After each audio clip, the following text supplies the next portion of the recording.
Good evening. Welcome to another edition of the 411 Talk Zone radio show, Red Pill Edition. My name is Leon Jones, and tonight we have another open panel here on this live stream, and we're going to have a guest. He should be appearing any moment. His name is Matt Coley. Shout out to brother Matt Coley. Shout out to Q Wilson. Shout out to Guy King. So many old YouTubers that are going to be in the mix tonight if they show now. Here's the deal tonight. I'm not going to be asking for cash apps. You can donate if you want to donate. But what I am going to do is keep the show on for an hour and a half or 2 hours. It depends on who's going to show up. Now, what I'm going to talk about tonight is based on a question. Can you sell it? And also changing yourself. Good evening, Celine. Welcome to the show. Now, when I talk about can you sell it, one thing I will say that happens to all of us, particularly we working class individuals, we tend to deal with all the BS. Let's look at the workplace, for instance. Many of us, when we go get a job, what do we have to do? We have to go through the interview process. And the problem with going through the interview process is you have other candidates as well as you. So there's going to be competition. I don't have a problem with competition. However, when it comes to today's type of interview process, it's not always based on what you can do. It's based on who you are. Now, I will say this. As a man, it is difficult to deal with the interview process. In fact, it's difficult to deal with the politics that go along with the interview process. But even if you have a business of your own, you have to try to sell that business. And what I mean by selling that business, you have to create a product that people are going to buy. Also, you have to understand economics, supply and demand. Is your product just like everybody else's product? And it's funny because you're on YouTube. What are we doing? We're trying to sell ourselves to different audiences. Now, there's some people who will continue to make it in this craft and some people who won't. That's just the nature of the beast. And Celine says, you have to make yourself stand out somehow. Well, that's absolutely true. The bottom line is, how do you do that? Well, there are different ways you can stand out. And sometimes it'll work for you, and sometimes it will not work for you. Now, the way I look at it is based on your personality.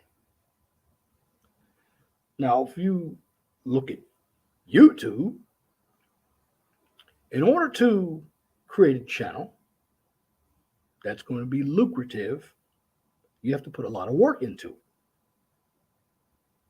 Also, besides the work, you have to have something that individuals will watch. Now, of course, when it comes to the African American community, they're going to watch some drama. That's what they like. The drama sells. Now, when you create a business,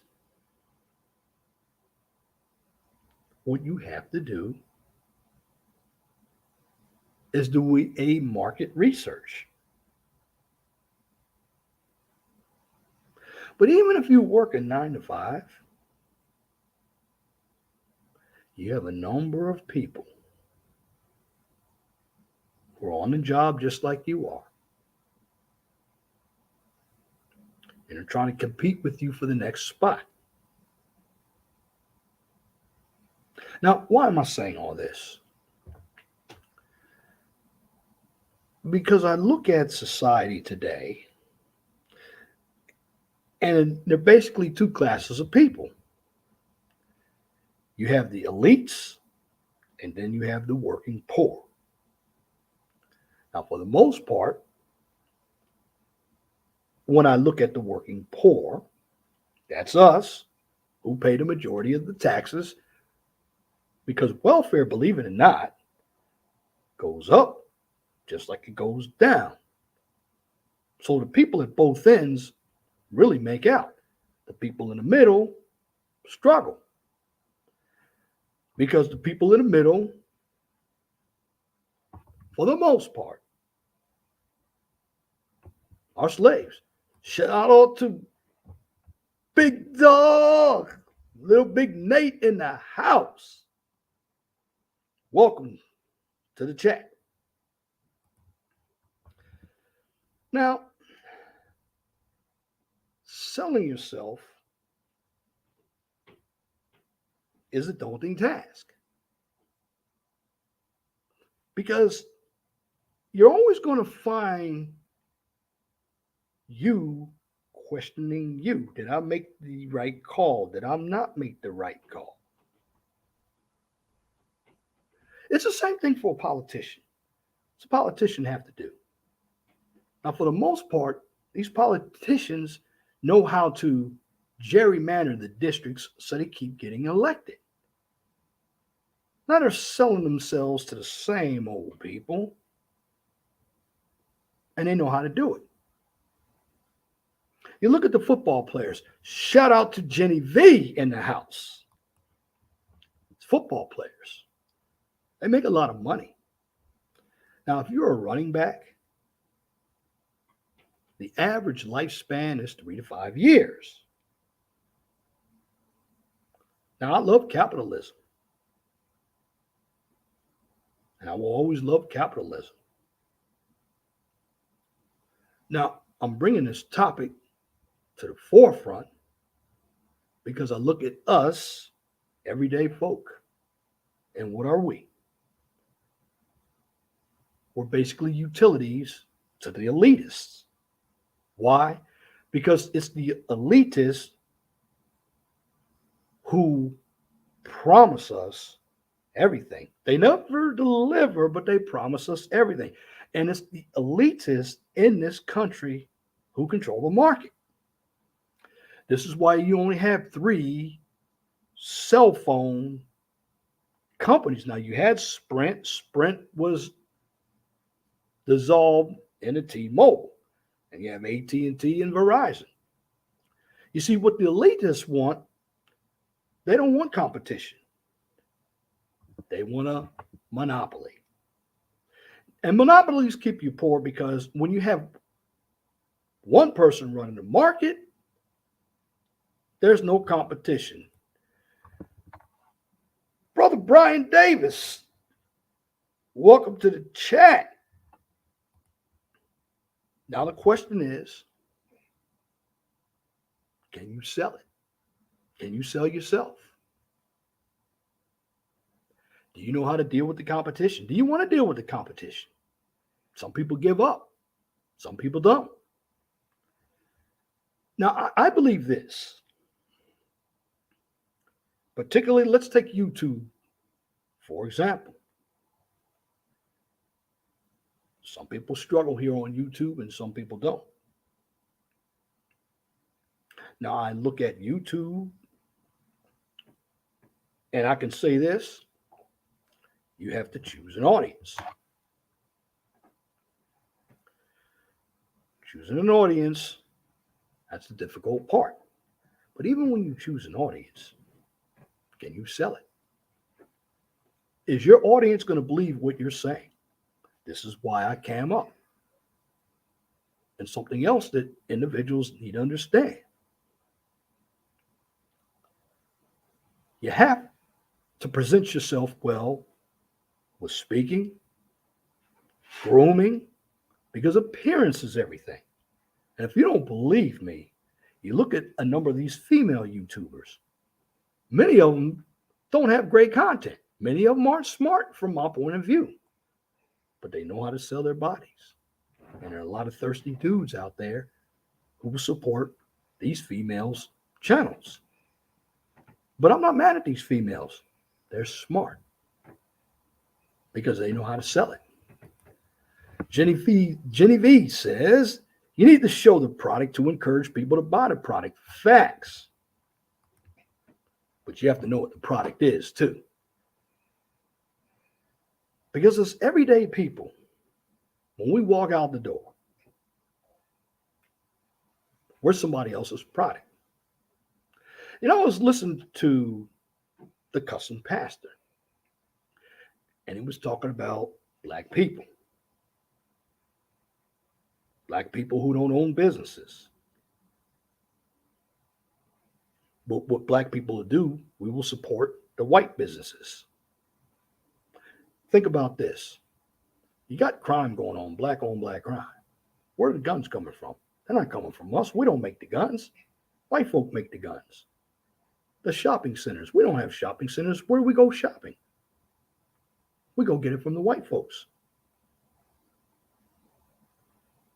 If we have to go bury our mother or our father, do we own a funeral homes? Most of us don't. We have to go to the white folks to get it. To run our businesses.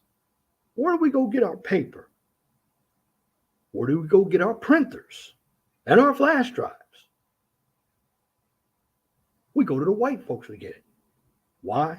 Because many of us are comfortable being in our own skin as victims because we don't know how to sell ourselves. Brother Nate says too many blacks think the word competition is a curse word. That is a fact. Competition is actually a good thing. Without competition, we're never going to survive. Competition is healthy. You look at sports now, and I was reading the segment on the NFL. And there are a few owners, and Pete Carroll of the Seattle Seahawks really takes this leftist point of view of hiring minorities and women by force. Shout out to you, brother Melly Mel. Now, I don't believe that you hire somebody based on race or gender. Better yet, the world isn't fair. I believe you hire the most qualified person. But if you are in business for yourself, can you sell it? Salute Gerald 28. Let me give you an example. You have a lot of beer companies out here. Bud, you got Heineken, you got Canadian Ale, O'Keefe, many types of beers out there. And you want to start a company that brews beer. Well, you may have some individuals that taste the beer that you brew, but does that mean you can sell it? It doesn't. And when it comes to actual slavery, many of us are still in bondage. It's just a different kind. We're just getting paid for it. And it doesn't matter what race you're in. See, black people, we deal with race. White people deal with class. But essentially, it's the same thing. We're all working for the elites. We're all somebody's product. You look at the strip clubs. What are they selling? Some of them are selling sex, and some of them are selling soft porn. But at the end of the day, you got to have the body to attract the customers. This is why, in those cases, appearance is important. Now, when it comes to going out in those streets every day, talking to people, meeting people, you still have to sell yourself, no matter what. You have to convince people that you're the real deal, even if they don't believe you. You see, this country is a good country, but I'm going to tell you the truth about something. A lot of what you hear in this country is all predicated on lies as well. Let me tell you about college. You see, one thing that college has sold most people, they told them that if you go and get a college degree, you're going to get a job. But what college has not told anybody is, you're going to fork over that money and you're going to be in debt. Now, college will not tell you that. But you know how you're going to know you'll be in debt? When you go get that job that you paid less for than your tuition, you're going to find yourself in a lot of debt. And when you find yourself in a lot of debt, you're going to be in a hole forever trying to pay off that debt. See, college sold us a bill of goods. And when you sell somebody a bill of goods, but they believe it, you just hooked them. You see, some of us are like fish. You throw that bait out there, we're going to get caught. Why? Because we're vulnerable. Now, there are a number of us who read. We look up stats. We try to win every argument out there. That's true, Brother Nate. Debt equals slavery. Now, because a number of us read, we'll watch television, we'll get our information from many sources out there. The problem is, who are you selling it to? See, trying to win an argument all day or a debate, that's going to get you brownie points with the crowd that you're amusing. But can you take that point and sell it to people outside your crowd? Some can, some can't. You look at politicians. I call politicians GOGs. GOG is an acronym that I made up for gifted gab. And see, only the ignorant believe politicians. Jenny V says, a lot of my son's friends went to college to get their degrees, but still ended up unemployed and in debt. It costs to get that education, and it's something you can spend a lifetime paying back. True, if you went the way of the guaranteed student loans, whether they're subsidized or unsubsidized. Now, don't get me wrong. Being a product is what all of us working folk are. Now, there's some people who actually manage to get by. I'll give you an example of a person. He was a quarterback for the Indianapolis Colts named Andrew Luck. Now, Andrew Luck got hurt many times. He retired, I believe it was maybe 4 years ago, 5 years ago, but he retired with a boatload of money.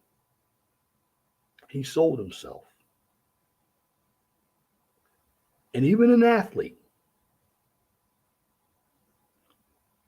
you're getting the big money. But in the end, guess what? You don't own anything. You are still working for somebody.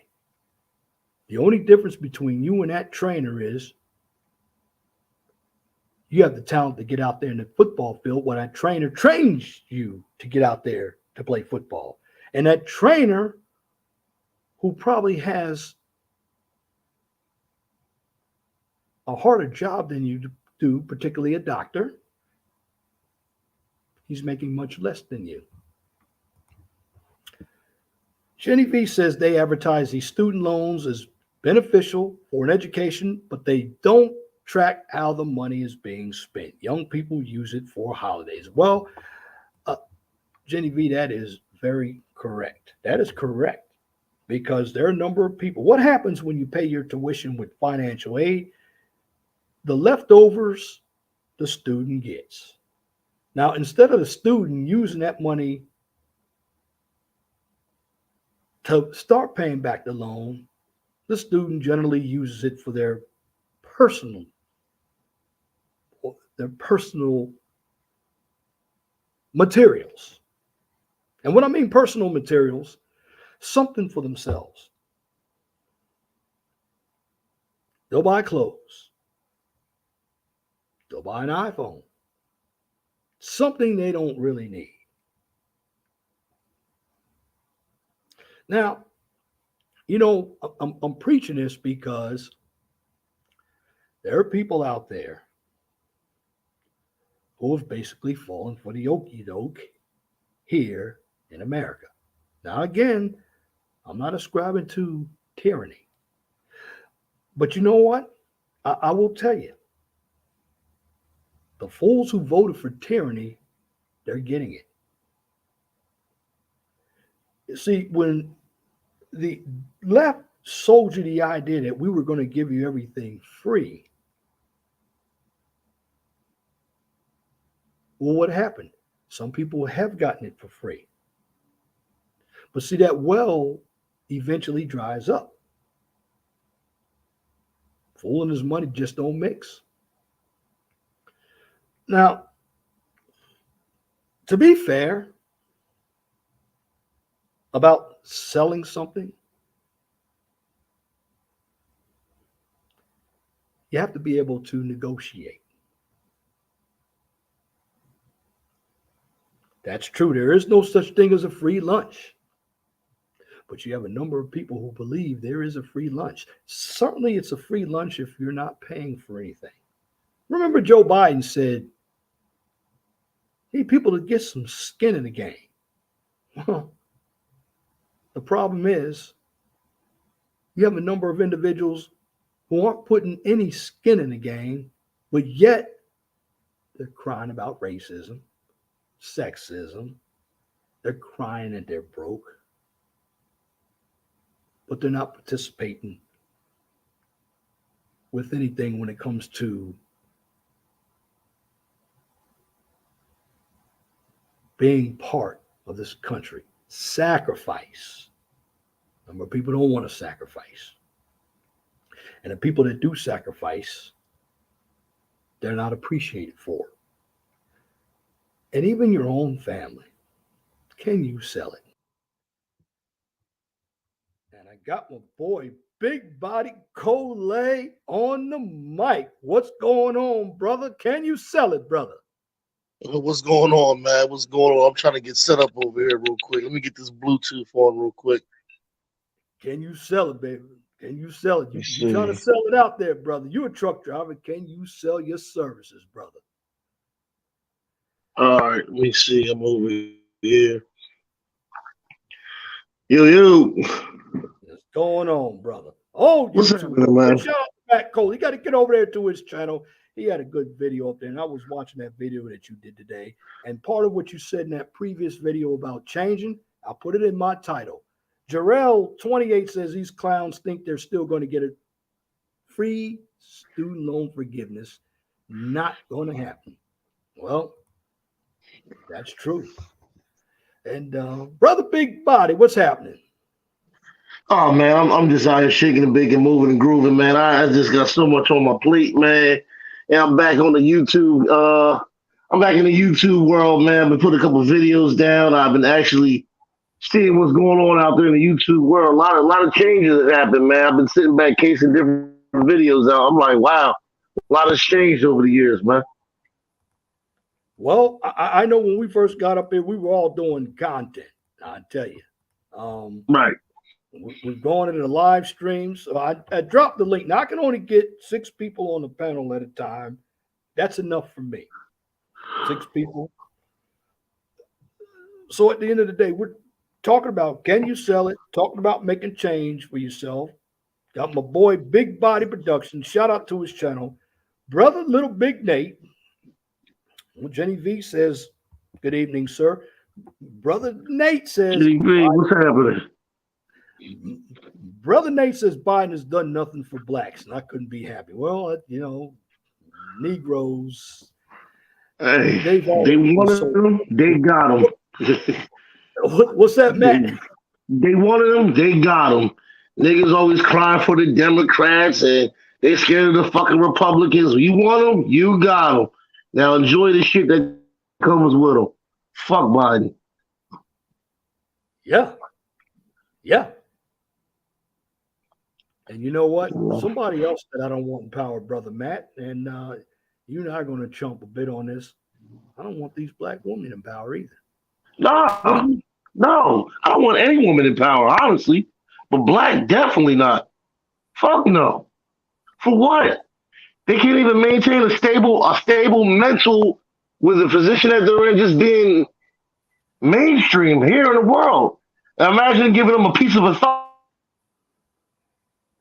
Yeah, yeah, yeah, yeah. Keep that bitch right where the fuck she's at. That's right. That's right.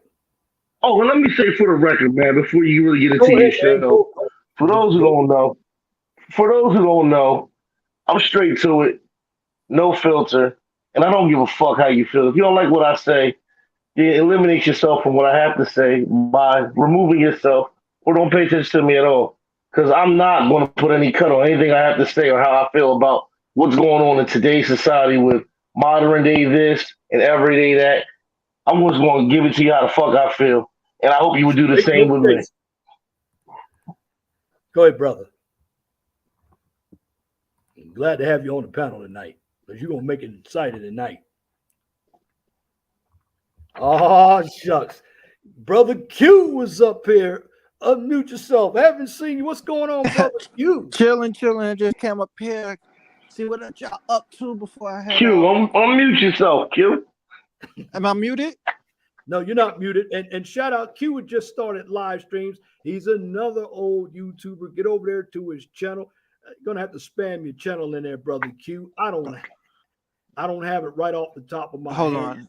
I give it to you right quick. You put it right in my chat. I'm gonna have to mod you up. I'm trying to mod Matt up, but we're talking about can you sell it? And my chat guys I got up here, these were guys who were around when we were all in the League of Dads together under Chris Smith. And we're going all the way back to 2016. Remember all the videos we did back in the days, guys? Remember what we had to do. And we're still here. And I'm glad, Brother Matt, I'm glad, Brother Q, you guys are back. You're going to have to make it up here more often. Man, this is breaking up a lot on my end. Let me I'm gonna go out and come back in because it's doing a lot of breaking up. Maybe I don't know. I'll be right back. Hold on. I'm gonna put this in a private chat. Okay. And I'm gonna go to your channel and you can put it in your public chat. I'll spam it to my I'll put it in there. Brother Q Wilson. I need some subscribers. Yeah. Hold on. Let me go to your I got it, brother. I'm gonna spam it in my channel. I'm gonna spam it to the comment. His name is Brother Q Wilson. He's a member of the U.S. Armed Forces. He used to drive trucks. He used to live down there in Atlanta. He used to live here in Indiana, where I live. But good brother, who used to be part of the League of Dads, all of us. And I'll put the link in my chat so you all know it, because I'm one that likes to get the party started early. Now, Brother Q, tell my audience about yourself. I know you're an American soldier. What is your MOS in the Army, brother? Check. I can hear you, Lima Charlie, brother. Hold on. All right. Gotta get ready for what's going on, brother Matt? I'm here. I'm loud and clear. Yeah, Q had a problem. Okay, brother Matt, you're gonna agree with this. Biden's selling his product in the hood because they're the only ones who want what he's selling. What do you think about that, brother Matt? And we got to hear you go on about something else you and I talked about off the record. Biden is only selling this product in the hood, and we're buying into it because we're used to. We're instead of us stepping out and being a strong, independent union, we're used to fucking handouts. Our people, which we make a majority up of in the hood, our people are the only people that rather take a fucking handout than turn the fuck away and come together and build some shit on our own. We got Fearsome Foursome, and there's another old YouTuber, Guy King. What's going on, brother? GK, oh shit. Yeah. What's going on, How y'all brother? doing tonight, fellas? Y'all doing all right? Hey, I'm glad all of us, we were back in there, and we're talking about selling it. Now, remember we were doing YouTube in the past. What do we have to go through when we got up here and did YouTube? Were there any cash apps? Did we have any of that? No, we didn't have any of that. No. Back then it was a service to the men. Back then, we were doing a service to the brotherhood. And I got another brother up here. He's a newer YouTuber, Little Big Nate. What's going on, brother Nate? Salute, gentlemen. I don't know. Let me interrupt. Y'all do your thing. Go ahead, brother. No, you up here too. But yeah, go ahead, brother Guy King. No, man, I don't know exactly where y'all are in the conversation right now, but the super chats and all that donation stuff changed the sector. It made that the number one goal. So the integrity went out the window. And now it's a cesspool of nonsense, blue pill nonsense. Oh, okay. Say about that, brother Matt. I agree with him. Well, you just trying to make it harder for a brother to get the message across. I watched that Minister Jap and Angry Man, Angry Church segment. Okay. And they touched on some valid points as far as from where it was from then to now, and the work that people had to put in once upon a time at the beginners of this shit, and from where it's at now from then. And I'm like, yeah, I hear him. I hear what you're saying.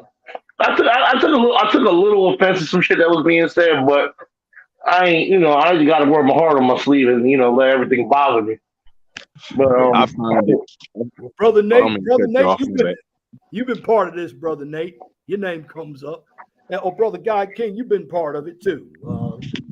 I was just gonna say I find it odd that Angry Man is always talking about how it used to be and at the beginning and how he started something, and he walked into a system that was already going. There was 2 generations of Manosphere before the Angry Man, 2 whole generations. So he's like Christopher Columbus talking about he discovered America. Oh shit! See, now I'm not aware of that. Them 2 generations before Angry Man.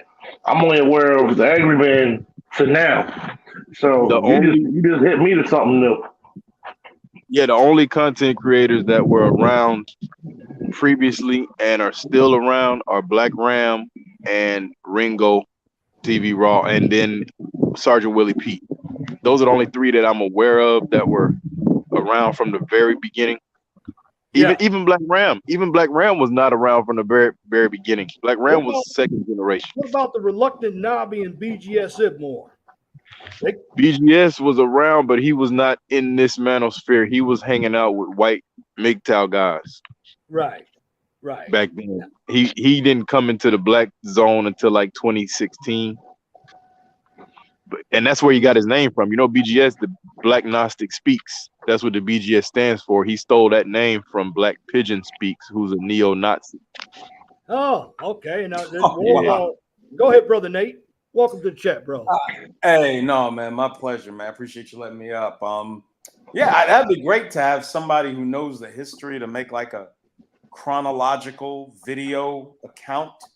If you can pull, videos from these guys so we can become familiar. I'm not asking the gentleman on here to do it. It would be nice if somebody could do that. Like, maybe we could start a fund for a guy that has the skills and the know-how to do something like that. 'Cause it would be important for people coming into the space to be able to see its actual inception, But nah, I'm just, I'm here playing my role, man, trying to get my numbers up.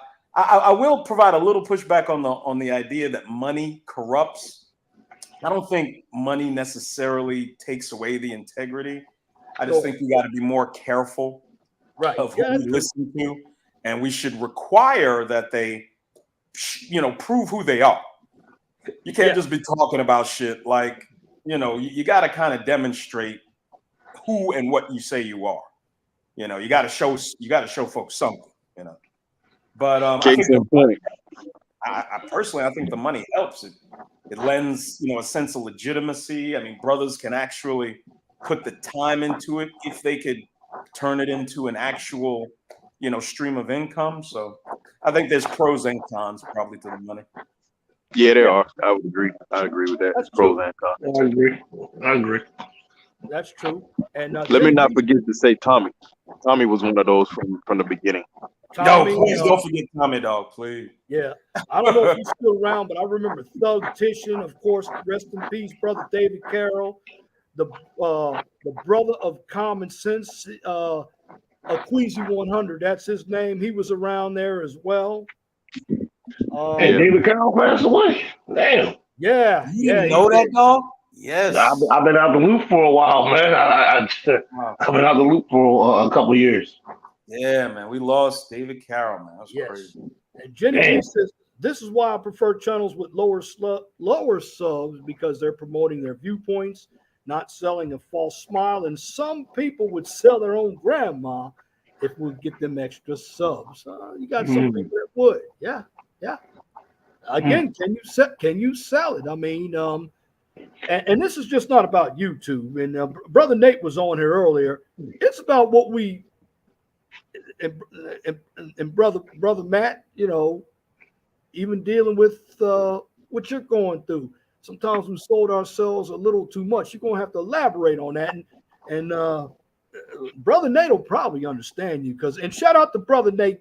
Spam his channel in my chat, please. And Brother Nate, you gonna have a panel tomorrow? I mean, I'd like to jump up on your panel. I'm gonna open. I haven't opened it up in a minute. Yeah, I'm definitely gonna open it up. I'll be on your you let me know, because I'm gonna be on your panel tomorrow. Absolutely. Spam Brother Nate's channel in the chat, please. But brother Matt, go on, because you and I were talking about something. Brother Nate talks about it too. And you know. Well, I mean, I talk about a lot of shit. I mean, help me out here. What you want me to talk about, man? Go on. You had mentioned something that pertained to the ABW out there. Brother Nate loves talking about the ABW. I do. So you got to enlighten us on what has happened to you in the last few weeks. Now, I told you. You said the who? The ABW. Yeah. American Black Woman. Yeah. The modern bitch. Okay. The modern day bitch. Oh, man. You can spill your beans out here. Man. It's just sad, man. It's just sad, man. Like I said, now that you're talking about, man, these modern day chicks be having so much expectation and thinking that they're the one, and you're supposed to fucking bow down, get on your knees, and fucking part the river and let them cross through. I'm like, yo, well, what the fuck? It's like this, man. And I said it before, and I'm gonna say it again. They come with so much bullshit with them nowadays that a nigga don't even want to be bothered with you. A nigga rather have a side bitch. A nigga rather go date out his race, or a motherfucker rather just go jack the fuck off, shoot his load, and be the fuck satisfied by himself. They deal with some of this shit with these bitches, and it's sad because they know what the fuck they're doing, man. I'm gonna tell you why I know they know what they're doing. Cause I'm gonna tell you, hold on. I'm gonna tell you why I know what they're doing. Because see, I'm in a position where I'm in management. You know, I work in management. I have a business of mine, and I operate on my own. And I deal with other people and different higher up people, mainly Caucasians. And I mingle amongst them during and after work times, and I see how these modern day women act for the white man. And I'm like, well, damn. You know what's crazy? If these motherfuckers can act like that for them, or if they can act like that for us, life would be so much fucking easier. These motherfuckers know how to act when their job is on the line, so they know how to act for that white man. But come and give us brothers the fucking hard end of the stick, man. And it's not fair, man. But then they wonder why us brothers or us niggas is out here know what the fuck we do. It's them, man. It's them. They This fucking the is game up. this is Brother Guy King. Go ahead, Brother Guy King. Now, you didn't say anything wrong, brother. You said nothing wrong. I know what you're talking about, but I want to add, because something I think we miss a lot in this space, in this sector. This problem is spread far beyond Black American women, and there's enough men of different races online talking about it to let you know that. There's enough men of various races saying the same things we're saying now. Now, I will admit or agree with you. Black women are a little bit worse, but that gap between Black women and the others, that gap is getting smaller and smaller. The other women are catching up. Mm. And I can tell you, right now, I'm living in a third world country, and I'm telling you would be surprised at how these women are trying to be just like the ABW, or the B. What did y'all call it? ABW. I call them modern day bitches. Yeah, they're following suit down here. I'm watching it. The single mother rate down here might be higher than Black America. What continent you on, if you don't mind me asking? I'm in the Caribbean. Caribbean. Oh, gotcha. And these bitches are terrible. They're terrible. Now, keep in mind, I'm not saying they're worse than the bitches back home. I would never say that. Right. But I'm telling you, they're terrible compared to what they used to be, because I've been traveling for quite a while. I remember how the foreign women were in 2005, 2012, and it progressed to where it is now. These bitches damn near like Atlanta or New York. Oh, man. The internet brought all of feminism, all of the gynocracy all over the world, dog. Absolutely. Yes, Absolutely. And one thing I'll say here, a lot of the men here are at fault because the men here are simps. The men here, they don't know it, but these men are very matriarchal minded. And it's the oddest thing. It's the oddest thing to me, because the men are the ones that are in charge of all the money. The men own things here. The men run the show. The women don't have the independence that they have in America yet. Yet these dudes are still bowing down to these women. It's real odd. The fuck? It's real odd. Yeah, dog. The Will Smith syndrome is everywhere, dog. Yeah. Yo, how about this? How about this bitch said she didn't even tell Will to go up and do that. He did that on his own. The fuck's wrong with this man, yeah? Yeah, she said she didn't need. You heard that? Yeah, she didn't need his protection. Yeah, and what does that say to all of the ABWs who have sided with Will and Jada on this? Jada has said, allegedly, she's not a wallflower. She doesn't need anybody's protection. Wow. So stop wasting your lives and your resources and your concern over these women. Stop, man. Shout out to Cortez Smith. He says Caribbean men on YouTube were saying that Caribbean men are matriarchal.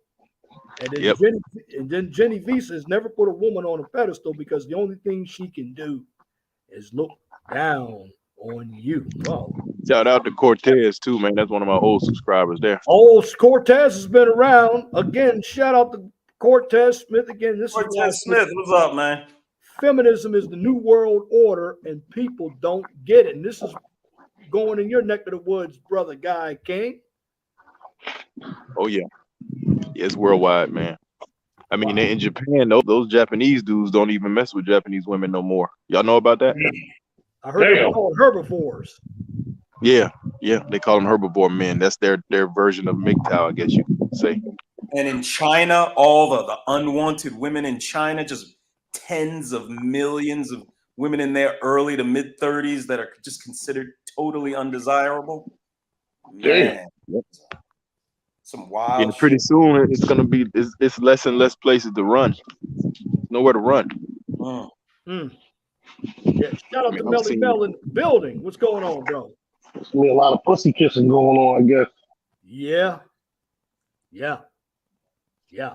And Cortez was right. And Cortez has been around since Guy King predicted the new war with the Simps. Yeah, brother Guy King talked about this back in 2017.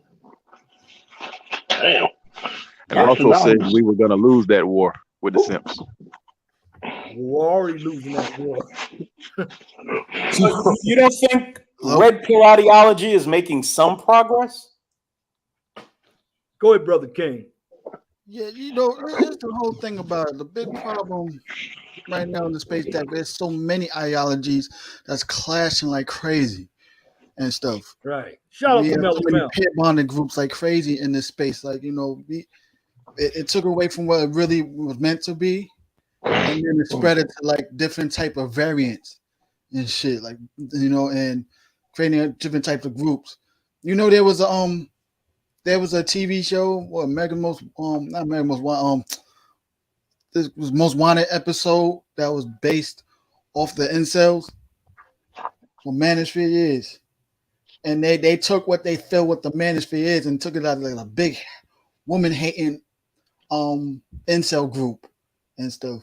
That's just the beginning, man. We're gonna be under a deluge of attacks soon enough. Yeah. Be ready. And I even tell some guys, like, you know, just because you don't see much black men going through this, like those type of incels from black men, doesn't mean they gonna try to lump us in there too. Also, it's like you gotta be aware. Like sometimes, you know, like I had debate with other people on the other panel. I'm not gonna say their name, but it's like, yo, just because you feel like it ain't happening on our side as much, doesn't mean they're not gonna try to lump us in there. And sometimes you gotta prepare for all angles and stuff, no matter what. Well, Ellie, Huffington Post has their couple of hit pieces. You got Aaron Fountain Jr. in the space attacking it. You got Ellie Magazine, or Elle Magazine, did the Obsidian interview. Attacked him. It's gonna intensify, man. We just gotta be ready. I mean, we do our out those extremists also to ourselves, but it's like, you know, I mean. Yeah, but they don't want to focus on those part. They want to focus on the extremist part. Like, nah, that's not what it's about. Like, we accept women's nature, what it is. Like, you know, we ain't trying to change them like that, fully like that. Like, hey, we just trying to make men have better choices in the way. Like, you know what? Accept them for what it is, so you got better choices, so you can have better outcomes. Facts. Brother Cortez Smith says Simps have everything on their side, including feminism, and it looks as it's a plague. And what's going on, brother Q Wilson? And he's back. Yeah, I had a little technical difficulties. We got a storm going on, so you know my internet was out. Well, you know, brother Q Wilson is one of them that, and Matt knows about this. He was a stepdaddy. Go ahead, brother Q Wilson. You tell him your experience as a stepdaddy. I wasn't a stepdaddy. That wasn't me. Nigga, stop your bullshit. Come on, we know you, bro. Stop your bullshit, man. I'll call you out on your shit right now. Don't you do that dumb shit, man. I know. I'm just fucking with you, Leon. I really didn't have no problems. Like major problems. It's just, you know, baby father drama. That's the only thing I could really say. So, are you still with the woman? Hell no. I got my life together. Well, let me ask you this, like, and to be as honest as you can. Yeah.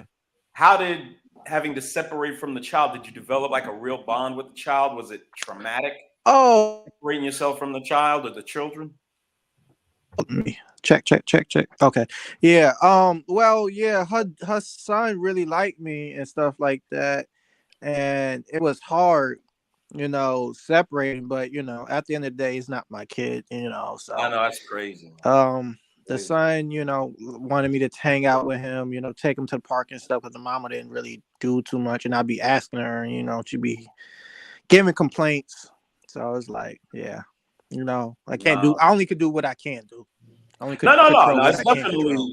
not going to be held against you or anything. It's terrible. So Hello? many people lose when a man attempts to do that, man. If it does not work out, you would think these women would worship the ground you fucking walk on. You would think that. No, you know what? It ain't even. Yeah, I said this shit in one of my videos. Not even worship the ground you walk on. Just show a little bit of appreciation and gratitude. A fucking thank you goes a long way. You know what I'm saying? Oh yeah, we know that, Matt. But you know how the thank you is with these. My Man, bad. It's this storm again. Keep cutting me in and out.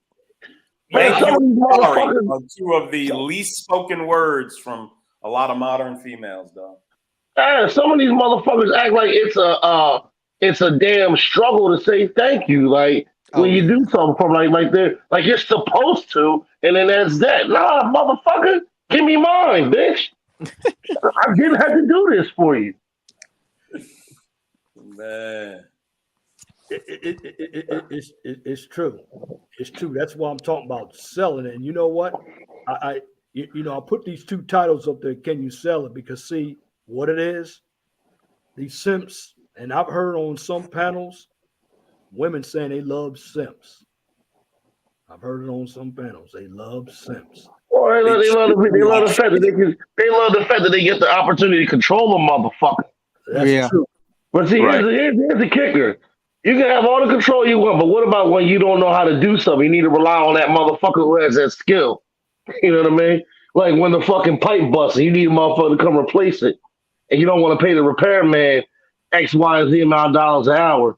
But you got the ex-boyfriend you used to fuck with that you ran away because of your stinking ass fucking attitude and mentality. You ran his ass away, but either ex-boyfriend is a jack of all trades and if you had your fucking act right, you could have been a side bitch and you probably did it for free or for a small piece of pussy. That sounds just what little Big Nate always says. Mm-hmm. Yeah. Man. These bitches kill me with some of the decisions they make, man. It's simple. Well, Stop. that's always been my contention. That if you look at the black community, 75% of what's wrong in Black America, I think, can be directly attributed to the terrible decisions Black women make. 75% of our problems. Check this out, Nate. I'm gonna throw my personal business out there. Go ahead. I'm 36 with one kid. My daughter's mom is 36 with four kids. Four baby dads. She's got a 19-year-old, a 13-year-old, a 14-year-old, and she's got my kid that's a 4-year-old. And she's even told me one of her kids was out of revenge to get back at one of her baby dads. So you look at it like this, like, at what point does dumb decisions stop? Especially when you're making fucking kids. Like, come on, man. I tell you, when we stop subsidizing them. Wow. Food stamps, Medicaid, it's got to stop, dog. Hey, can I give a rebuttal to that? Yeah, go ahead, brother. I used to think that until I lived abroad and I see how these women are the same without the subsidies. Oh shit. Let me ask you this though. Would things be significantly worse there if they were subsidized? I don't know if it could be much worse. Wow.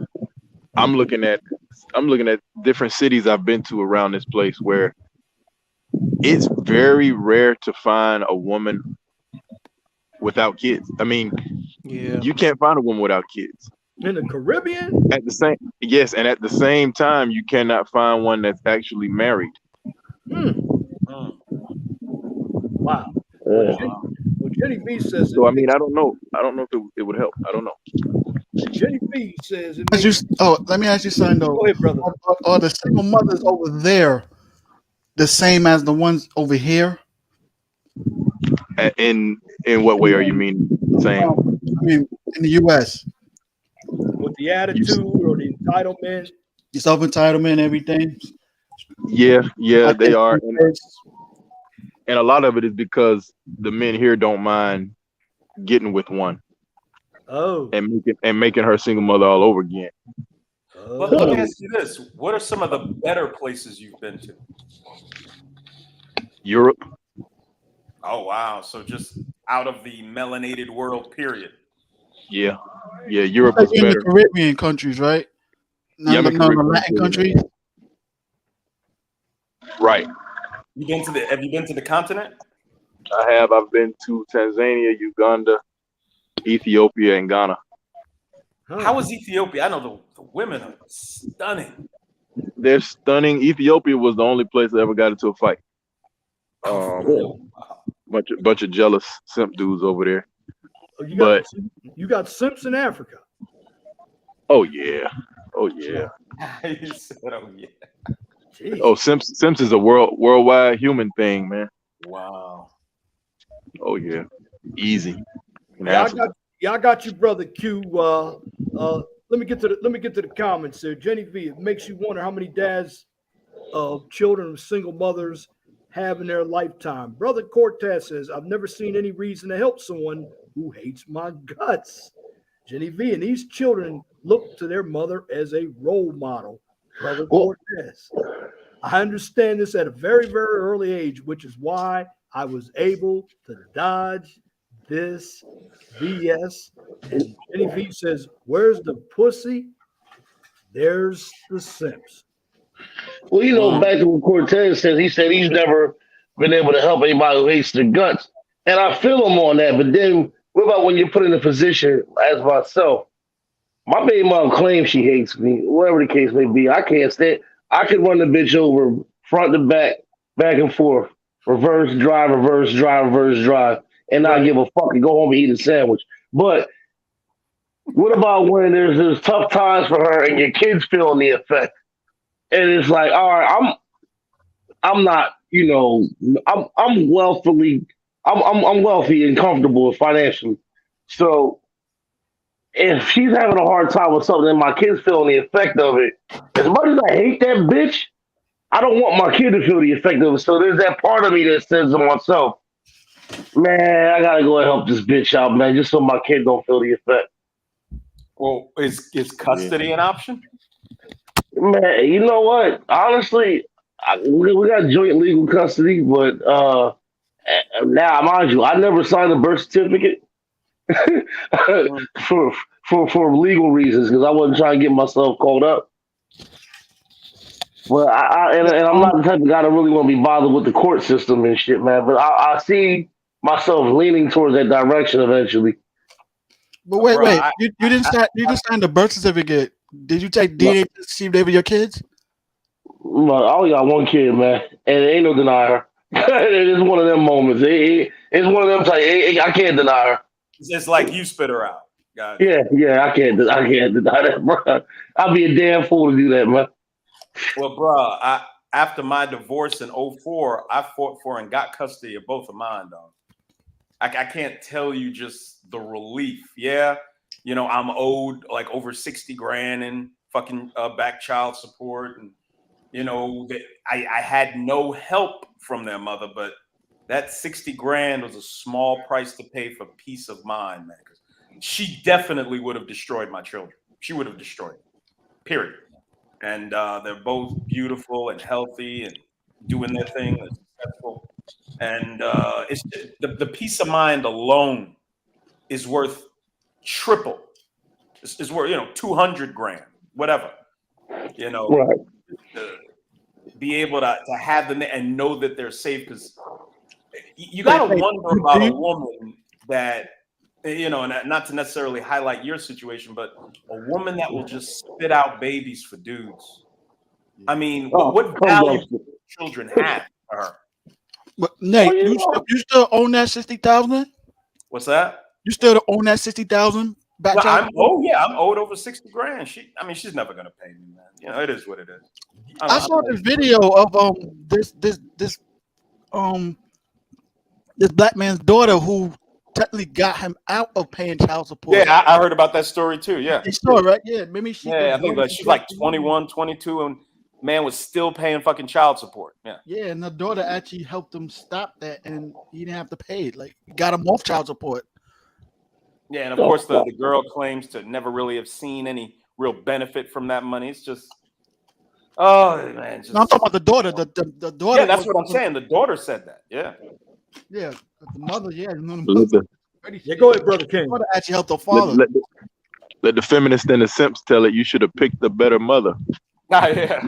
yeah.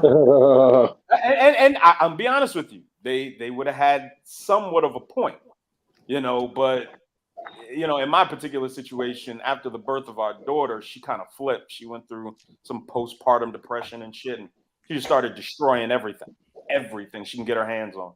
I mean, you know, it's easy for a motherfucker to say what you should have, could have, would have did, man. But let's be for real. We all guys here. Ain't no saints and no virgins in this motherfucker.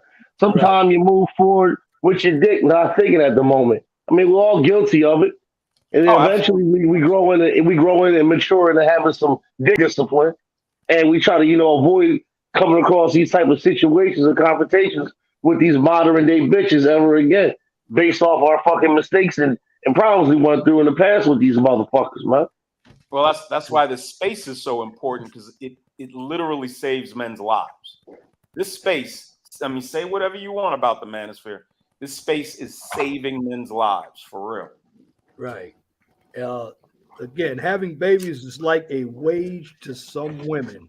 And or Cortez is really going off tonight. I noticed in high school after kids, most females went dark. Ooh. My son is 23. He's telling me about girls he went to high school with, pretty girls, little pretty mixed girl. 2-3 years after high school, she's got 2 sleeves of tattoos. Girls are stripping, just babies everywhere. All these fucking girls graduated high school and just went completely ass crazy. Yeah, that's no different when I was in high school. They can't wait to destroy themselves, man. They cannot wait. Hey, what did you say, Nate? The Democrat Party? Yes, that's who taught them. Tell these girls to go out and they can be men and do what men do, and got these girls thinking they can whoop men. These fucking movies with, you know, Charlize Theron. She's the Queen lead spy, and she can whoop anybody's ass. Fucking insane, dude. Go Until they get hit by a man. Oh, and then they know what a woman is right away. Then yeah, exactly. You know what was even worse? A crying wolf. I'm it's even worse right now because this happened in the Bronx where I'm at. This up on Pink Book Lessons on today. This dude from Jamaica helping his family out and everything. Was in a store, Dunkin' Donut store, buying food, and I saw that. Yeah, this chick went and started an argument because you know the space of the line space shit, you know, with the pandemic shit going on. She kept constantly picking the argument with him like crazy. He tried to ignore her, and she called the boyfriend dumbass attack dog and shit like that, and the boyfriend killed him. Killed him because he was standing too close to her in Dunkin' Donuts. Exactly. So he's going to go to jail.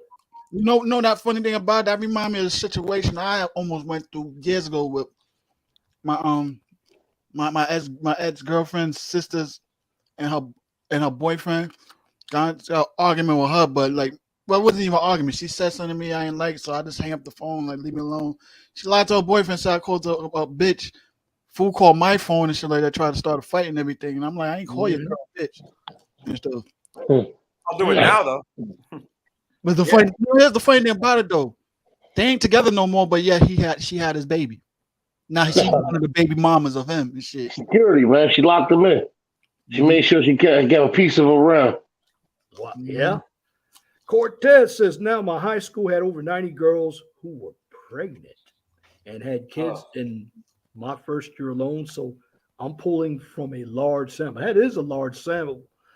A large sample. Jenny V, I saw a clip on YouTube where 2 students had a baby shower in the school cafeteria at Yeah. lunchtime, and even the teachers were celebrating. Hey, Nate, that might be something you might you Yeah. could. Wow. Yeah, I might have to check that out. I might have to find that story. I'm in the norm. As Well, an there used to adult be a high teacher, I school in wouldn't even Baltimore. entertain. There used to be a high school in Baltimore for pregnant teens. Damn. No, All we got one out here in Jersey. We got one out here in Jersey for that. The Rig Center, Jeretha Rig Center for pregnant teen women that can't finish school because of their pregnancy. They have them go there and do their shit. We actually have one of them out here. It's like a shelter or something like that for single mothers. Oh, it's a school. It's a school, actual school. Damn. Wow. Hey, Leon, if you don't mind, could I go back to something I was talking about a few moments ago? Yeah, Mel go had ahead, asked brother. me. Go ahead, brother. I want to point this out. Mel, you was asking, are they the same? Single mothers the same? Let me not forget to say this. Caribbean. So I was like, there must be One- no black woman in the Caribbean the same over here. So I was like, Well, there's one difference, and it's an important difference.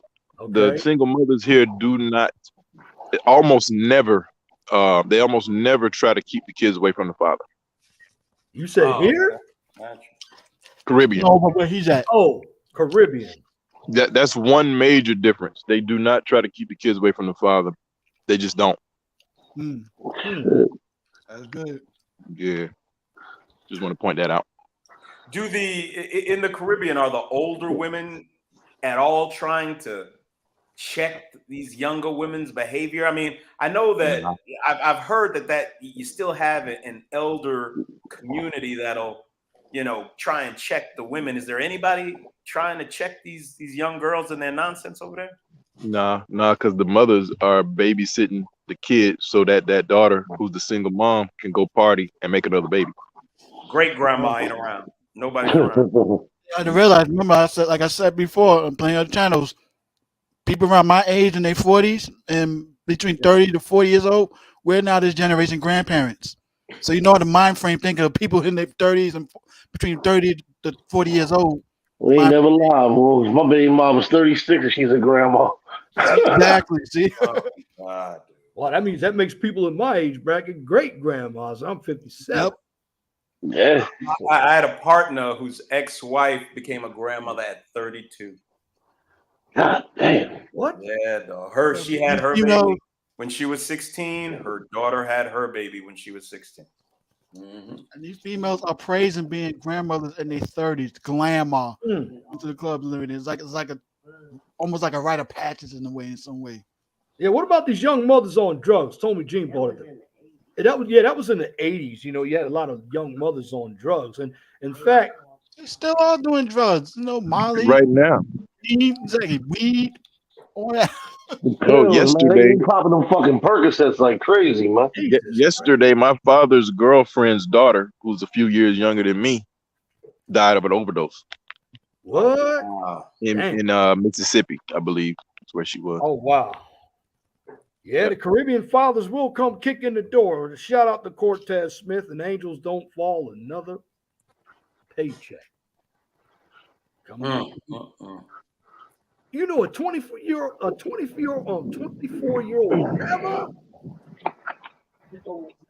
I knew it. Oh my God. That's out of Jesus Christ. 24-year-old grandmother. He's over exaggerating. You see, when I went to high school, we didn't have any pregnant girls, man. None.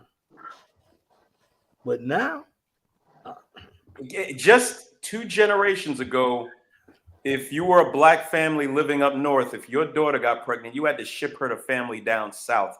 It was so shameful on the family. Yeah, because we shame people then, Nate. Yes. We don't do it now because Guy King had mentioned it. The grandmother or the mothers, they're keeping the daughter's kids so they can go out and party. I was always told, hey, you have a baby, you take that baby with you. That's my parents. Right. Wow. Cortez says my elementary school now 1 or 2 pregnant girls in elementary school. She had a kid at 13, and her daughter got pregnant in the 5th grade. So daughter's about, how old are you in the 10th grade? 10 or 11 years old. That's The parents should go to jail. Exaggerating, man. Like, come on, man. Yeah, the parents should go to jail. How is your 11-year-old girl pregnant? How? that's but it's I know he's kind of speechless. He's over exaggerating. Talking about he's elementary 13 years old when they 13 reached the 5th grade. Then she became a grandmother. I mean, I understand the premises, but don't take it that literally. That's impossible. Angels don't fall. Says he's 44 in a few days and taken to the cleaners, ran through the ringer. Matt, this is for you, brother. Isolated, alone, single, and still surviving. And Cortez says true story. Brother Matt, this was for you. He's getting run through the cleaners at 44 years old. I remember those. Who's that, man? His name is Angels Don't Fall. You read his He was shot, stabbed, and hit by a cab, huh? Yeah. Hey, man, all I can tell you is, man, whatever you're doing is working for you, man. Keep your head up, stay strong, and fuck these hoes, man. Look, this is the thing, man. We even been through some shit or enough shit with these fucking bitches, man. Sometimes the best move is, and I hate to say this shit. Go ahead, bro. But sometimes the best move is just go ahead and pay for a piece of ass, get your shit off, and go on about your business, man. Man, I got something to say about that. Go ahead, brother. I wish I could. I wish. Now this might mess up my YouTube legacy, what I'm about to say. But I wish that I could be a trick. The only reason I cannot pay for it is because it kind of defeats the purpose for me, because I prefer, as least used pussy as possible. Yeah. And if you're paying for it, the whole city done been through it probably. That's the only reason I don't pay for it. I know, I got you. You ready for this? Everybody got a pass, and every bitch got some mileage on her. What you don't know won't hurt you, man. Go for what you know, get your shit, and keep it pushing, man. There it is, man. I would get on that about doing the tricking thing and everything. Yeah, I mean, it has its place, but if you feel like that's the only way, nah, because that shit could be like... No, it's not the only way. It's just least aggravating.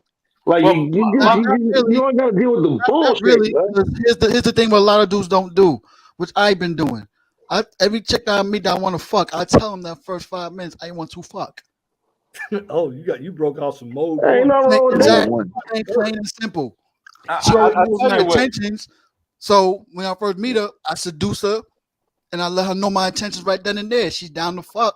Which technically all chicks are down to fuck. You just gotta find out if you're the one she gonna do it with. If she doesn't want to do it with me, fine, keep it moving. I ain't waste no time and no money on her. I ain't gotta waste no headache. But meaning that she already knew what it was. When we do fuck, she shouldn't be giving me no headache. Jenny B says a lot of times these females and sloppy seconds. Go ahead, brother Matt.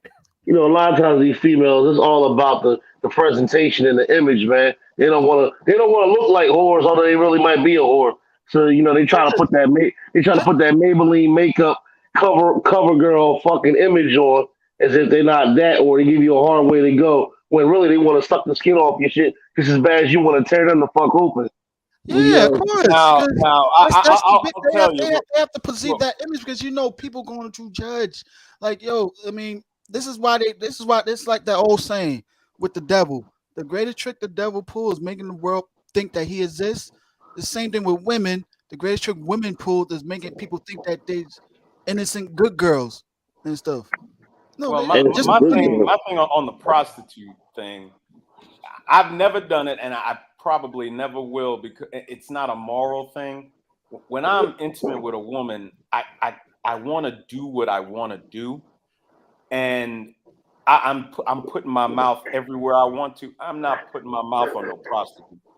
Listen, bro, that's where you got it wrong at, bro. I ain't say prostitute. You got regular everyday bitches out there that'll sell you pussy for whatever, for their satisfaction. bro. You got bitches. Listen, listen, bro. I'm telling you some real shit. Like you got bitches out there that's fucking for school clothes for their kids, man. They might not let you know that, but they really trying to finesse you to get what they can get out of you so they can provide for their kid or their own satisfaction, man. You got regular, everyday. I'm in the hood, bro. I'm out in Camden, New Jersey, man.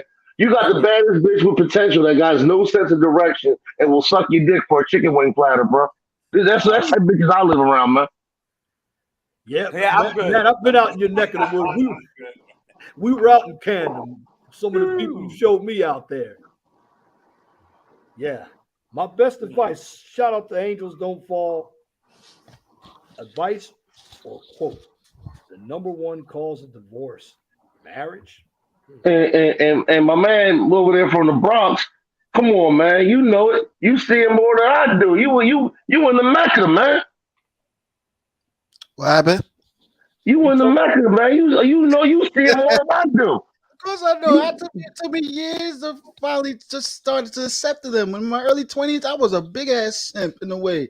And then I got red pill, listen to Alan Roger Curry and the Manosphere, and then it's like, yo, you know what? No, but what I'm saying is, it's what not it is. necessarily. Stop wasting my time and money on them. And like, you know what? Go for broke.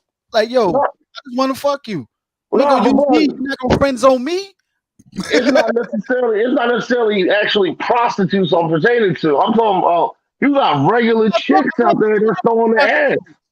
I'm not talking about prostitutes. I'm talking about any woman. Period. Yeah. Yeah, that's what I'm saying. Like Nate, I mean, I get where Nate coming from. That's what I'm saying. Yeah, that's what I'm saying. Every female is down to fuck. You just gotta find out if she wants to be down to fuck with you. You know what I'm saying? That's why I be straight direct with my intentions. If I want casual sex, she'll know. Been that first time I'm meeting her. That's it. Yeah, and she want to be down for a smash. Because that's what I want at the time. She can't come at me with no, you lied to me. No, I ain't lied to you. I told you straight up. I didn't lie to you, manipulate you. So you can't me too me. You can't say I did this to you. You can't say I cheated on you because we straight direct our intentions. Hey, Nate, I wish I could show you my text. But this shit is crazy that we even talking about this. I got a bitch in my text message that hit me yesterday, talking about she want to get up with me, link up, and all this other shit. And then at the end of it, she says, "Well, I need a bus pass to get back and forth from work because I just started this job. It's only cost $90. You think you can help me out?" Dog, all she's saying is she want to fuck for the bus pass, man. She want to fuck for the bus pass, man. God damn. It only costs $90. You think you can help me out? If I can show you this, I can't make this shit up, bro. I'm not doubting you. I'm not doubting you either, too. I wouldn't give her the $90. Like, this is not a prostitute. This is a regular, everyday chick that works, go home to her kids. She socializes in the community, all that shit. She ain't no corner bitch. My thing is manipulating a lot of dudes. That's what she's trying to do. A woman that exchanges her vagina for things, like strictly in exchange, vagina for things, bro. That's a prostitute. Like that's that must be 90% of the women out here because they always exchange for something. That's terrifying.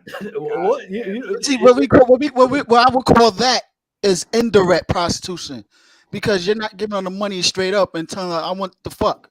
She's trying to get something out of you by saying, can I borrow some money? Can you help me out and everything, and then making it seem like she actually genuinely wants to sleep with you and stuff. And they're not fucking guys that walk up out of the blue on them. I would think. So it's just all a fucking mess, man. It's just that do that. That's the age we live in. The internet. Chicks is doing that online, fleecing dudes, and dudes is doing all this stuff in hopes of getting sex from these chicks, or at least want to date them. And they keep spoiling. That's why we got a lot of simps the way they are. That's why I thank God I'm an old nigga. It ain't even being about old. This is about being wise, man. Being wise to the shit. You know what I mean? Now, being an old nigga, I didn't come up with this. I came up during the 90s. Niggas was still, signing up to be stepfathers. Guy was singing the bitches. That was the era of the biggest. There was at least a facade of decency. That was the era of the biggest simp. Yeah, Jack made a video about this 90 dudes. the I'm 90s. 80s baby. I became one of them simps myself. So I fell for that Roderick. That's Oh, absolutely. Like we all did. that Roderick hard. That was like subliminal messaging. This is what we had to do to finally get the woman we want. Or even if she has a little dysfunction, we could save them chicks and shit like that. And she'll choose us and shit. Nope. Yeah, let me speak into the poll. Terrifying how these women had it all. They had niggas signing up to be stepdads. They had niggas singing these crazy fucking songs to them. They had it all, and they threw it all away. Yeah, I put a poll question up there. I got 15 votes. We as people, and you guys, this fits right on into it. Are we being used as a utility to make the elite rich? 73% say yes. 27% say no. And some of these women use these simps as utilities. And you got people like, let me see, Angels Don't Fall. Only if we knew about the friend zone when we were 5 years old. Jenny says if she ain't got walls, then all she's got is a leaking bucket. Wow. Hey, look here, ain't nothing wrong with leaking bucket now. The wetter the better now, okay? Shit. Ain't nothing wrong with a gusher. Hey, Leon. Go ahead, bro. Hold on. Bro, King. I mean, it is some weird stuff out there. Like Jenny says, you can get it at the clubs for the price of a shot, and then get a blowy and give her a skateboard. Hey, what the fuck? What kind of club you be at? So you remember we watched those episodes of Maury or them teenage girls that go bad? She some shit talking about I gave hair just for a bag of potato chips. You got a lot of craziness going on out there. Something and Brother Nate's right. I mean, I was in the 80s and we didn't hear it. This stuff is crazy. Yeah, Angels, dude. We didn't go through this, man. Angels don't because there was no social media. But I know it happened, especially if you lived in the cities. Angels Don't Fall says, doesn't ever whoa man exchange for her V for shit. Celine says, any woman who instantly sleeps with a guy without a relationship or anything is a whore. They're doing it for bus passes, man. Yo, man, the shit's crazy. Like, I didn't even respond back to the bitch. Well, I'm like, damn. $90, bus pass $90. She could at least took it up to 100. Like, shit. She wanted you to pay the $90 too, by the way, didn't she? Huh? She wanted you to pay. Correction, Celine. Technically, she's a slut, not a whore. Whore's the one that do it for money. Hey, look, hold on. She's a good whore, okay? You make sure you say that shit right when you say it. She's a good whore. There's a difference between a slut and a whore. I mean, she's talking about the slut. Do it for a price. Celine says, tell women themselves on TikTok nowadays. It's shocking. Brothers, Angels Don't Fall says, baby, I've got a whole bag of chicken and a bus pass for your ass. Get your ass back home when it's time for you to go, girl. And Cortez, he's been the bucket word means it's loose. Angels don't fall. I'm done with relationships. He sounds like he's going MGTOW. So. Damn. Yeah. Oh, what about the Cortez talking about the bucket means it's loose? And I say again, ain't nothing wrong with some. Look, man, that tight shit, man. I don't get me wrong. I like some tight pussy, ain't nothing, but every now and then I like to stretch out and play around in it too. You know, I like the walls to be wide open sometimes, man. See, you know, hey, look, I'm typing like this. I'm all for the audio when I'm in some pussy. So if it sounds sloppy, wet, loose, and nasty, you know, you're gonna get a couple extra minutes out of me, man. You know? Wow. Certain women have their place. Hey, man. I'm all in it for me at the end of the day. I don't give a fuck how I don't fuck her. It's all about, man. Hey, that's that smash and dash, and it is what it is. Yeah. My Yo, ex, hey Leon, man, this Angel's on Fall Guy, man. Seem like he been through some shit. hey, can you see his comment? I mean, I got, Yeah, I'm like Nate. I got to keep putting my glasses on and off. my ex, the whore of horrors. Oh, Nah, she can't be that bad. Let me. I introduced you to a whore of horrors. Come on up there, Jersey.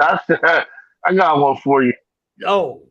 Celine says even Lauren Lake said on paternity court that she doesn't want one man's daughter selling herself for a cheeseburger. Jenny V says you pull out with another man's DNA on you. Angels don't fall is back again. My sister, Oh damn! slut, whore, and my mother equals psycho Nazi. Oh man, Damn. Jenny V. He said you pull another. Let's be real. Like come on, man. Like all these motherfucking women ain't that 100% clear. I'm pretty sure we done kissed behind another motherfucker not knowing at least once in our life. I mean, shit. My thing is this: if I don't see it or know about it, then you live to see another day, bitch. That's how that shit goes. Come on, man, another man's DNA, man. These bitches is out here fucking just as much as those niggas is out here fucking, man. I wouldn't be surprised if a bitch douche and missed the spot. Come on now. Yeah, they Celine, I love the meme or the meme that has the girl be like, okay, I'm ready to settle down now with Arby's meat. Oh, talking about the roast beef pussy, the sliced pussy lip that hang out all crazy. Well, you got, I learned a lot of this. I told you, brother Nat was going to You think Will Smith will bounce back from this? Hey, Nate, that's a question for you. I only did Will Smith once, but you've been on it for a few panels, man. Yeah, can he bounce back? I think he's in such a dark, convoluted, and confused place. But to be honest with you, a hit movie would make a lot of this go away. A huge, like if what do you call it? I Am Legend, the prequel. I think it's being made with Michael B. Jordan. If that shit comes out next year and it's a huge, monumental smash, I mean, there'll be a little talk. But Will Smith can bounce back from this. All you gotta do is do a celebrity boxing match, him and Chris Rock. Let that man get his justice, man. I would say this. No. If I was the big D's cleanup man in the way, telling him what he should do, right now he needs to take a break for it right now from Hollywood, because right now he's already all these projects putting on stuff on pause and stuff like that. They ain't fully just saying they stop doing it, cancel it. No, they just putting it on pause right now. So he needs to take a break right now, do some soul searching. We all got to accept the fact he ain't going to leave his wife. As much as we want him to leave his wife, he's not going to leave her. So my advice is, you need to tell your wife, you need to start growing some balls and tell that bitch, shut the fuck up. Take more charge. That's going to cost him. If you do that, it's going to cost him. And Hey, if you man, want to play the money he has, already I would losing happily now. pay. So go ahead, brother King. Go ahead, brother King. I was just saying, I would happily pay do Jada. soul searching right now. Maybe do some charitable events and stuff to clean up your image a little bit more. Then do an interview on live TV to discuss the problem with the Oscars and everything. No black shows. No. Yeah. I would probably say The View or Roseanne. I mean, not Oprah's Gail King and stuff like that. No, The Real. No Fox Soul. None of them black. Do something that's international. Fellas, listen, he got to do it white America way. Exactly. Listen, hear me out. Let me finish. Do that, and then all of a sudden have Chris Rock come up on there and tell him how he felt and apologize to him on national TV. Let them speak their grievances out on there. Chris gonna say his part because he still felt hurt and shot. Will explain to him, national TV, he explained, and he apologized right there and stuff like that. Nah, you know what he got to do, bro? Some real shit. You got to do it the white American way, man.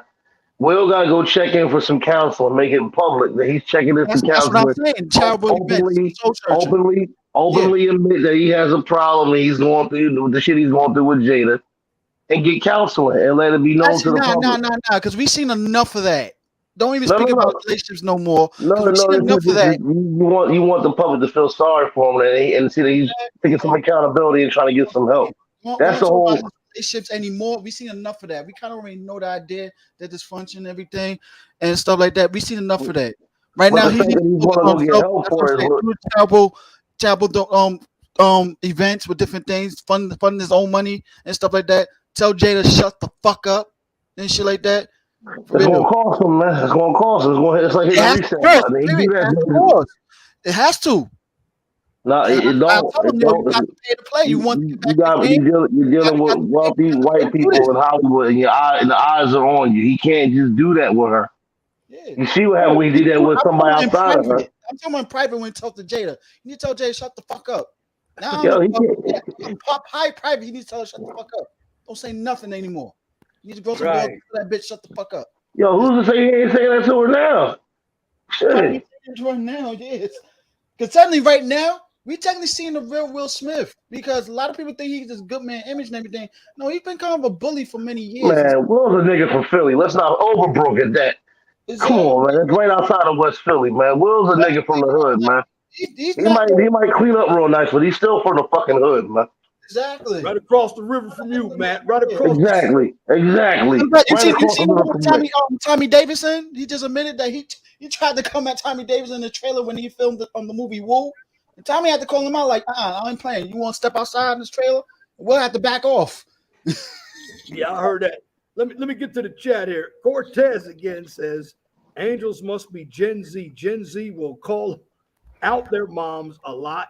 Jenny V, just make sure her baby ain't touching the tip tube. Oh, you nasty little freak, you.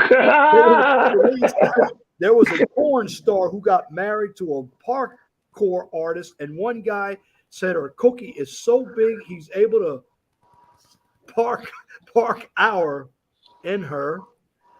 Jenny V says, I don't care what anyone says. Jada has some hold on him. She knows something shady about him. That's why. I don't think she wants to. He's choosing to stay there. That bitch ain't got no hold on him. He's choosing to stay there. For the even attach a chick, that is on him. That's all, I can't feel sorry for William. He's choosing to stay with this chick and stuff. Like she might have did the voodoo, the period blood. She ate that nigga's ass. I know people from the open relationship lifestyle community, and they saying themselves, Will and Jay's making our community look bad because this is how we don't do things. And shit, that shit with August Azalea and everything. Yo, I don't see that she preyed on him like that in the way everybody keeps saying is. He wanted to fuck up for years. He couldn't. He was underage. When he became of age, he had his chance. He just needed the time. And he said, Will gave him his blessing. They were separated at the time, so there was no cheating and infidelity. Will and Jada broke up at the time when he slept with her. I think she's going to embolden any other women to, feel like they can do what she's doing. Yeah, that's true. That's true. Those black girls who's trying to promote polyamory. See, here's the whole thing with the open relationship lifestyle. Despite what was going on, I know there's a difference from black women promoting it versus non-black women and black men. And even though they have an open relationship lifestyle, it's still the man. The man is still running it and stuff. He's still heading it. See, when a black woman now these days, they want to make it sound like they're running it. I mean, they're one setting all the rules, and the men is fine. They know most majority of black men is going to follow them when they get with these type of girls as part of that lifestyle. And that's the problem. Hey, Mel, you just got there's a lot of simps out there, black male simps, and I see more of them. And just like Brother Guy King says, man, many of them hid under the name Red Pill when they were really Blue Pill. You look at it in this space. Many of them are upset that they can't get a woman, and there is a lot of Blue Pill. Even in this, again, Brother King, we've been around this YouTube, and Matt, we've been around here for a while. Yeah. As soon as they get that first good head, they back Blue Pill. Jesus Christ, man. When they get that good dome, oh man. Nah, that's cool. You gotta have good dick control, man. Yep. Yeah, man. You gotta know how to blow a load in the bitch mouth and go on about your business like she don't exist. Exactly. Imagine keeping it alive here, boy. Angels don't fall. Triple dark tetrad bombed and left alive to suffer more as the doormat resource supply for dumping blame on. And he also says Chris Rock is supposed to be here Friday. Jenny V, she's got receipts and screenshots that will bring him to his knees. And I wonder what she's got on him. And that's like what? I mean, he's the one that admitted that they didn't open relationship. She's using the vague language. Every time she can't fully admit, I took this dude. No, it was an entanglement. Oh, you never know. She might got some shit on him fucking a man or a man fucking him. You know, like let's not act like Will Smith didn't play a couple of gay movie roles in his career. He would be celebrated for that, though. Exactly. right. It made more money behind that came out. Oh shit! Yeah, And I got to go back to this one. Can anybody read this one that Celine wrote? Park Hour. I'm just going to say there was a porn star who got married to a Park Hour artist, a Parker artist, a Parker artist, and one guy said her cookie is so big he's able to Parker inner. Wow. learn a lot. Learn a lot.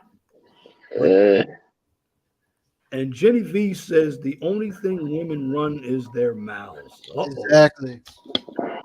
Cortez says you got to remember Jada's part of Hollywood, so her job is to promote this stuff. That goes back to the title I wrote. Can you sell it? Can you sell it? Mm-hmm. The world again.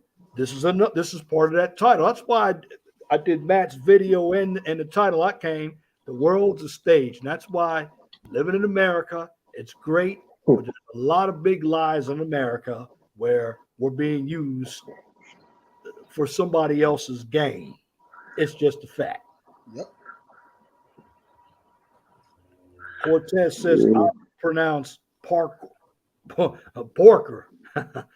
I'd say parkour is a sport where they jump from and climb buildings.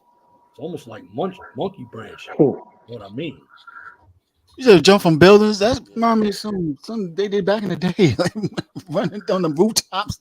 Yeah, it's called parkour. Yeah. Thanks, Nate. Well, and free flow jumpers. Now, what is it? I never even heard of that word. Somebody know what it is? Look it up. I don't even know. I just heard of free flow jumpers. They do that stunt thing so much. Jumping on the rooftops, flipping and stuff. It's where they jump and climb buildings. Wow. Yeah, that's what the free flow jumpers. That's what I call them. Spider-Man. Yeah. Wow. And she says, I'm not talking relationship stuff. I'm talking taboo stuff. Well, we already know they're taboo. Like I said, they ain't open relationship. So the only thing you can say, you can't even say he gay because that's like 401 say he'll be celebrated for that. So what I can think of is like, I mean, even if he was into pegging from females, he'd probably be celebrated for that also too. Let me ask you this: what's the proper response if you're married? If your wife comes to you and wants an open relationship, you ain't said nothing about it. Your wife wants one, which is supposedly what happened. Like, what's the proper response to that? I'm curious what you gentlemen think. Hell no. Because we all know why a woman brings it up and stuff. Or do you leave?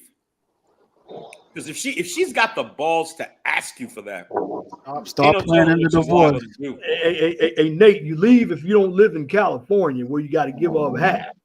Oh, gotcha.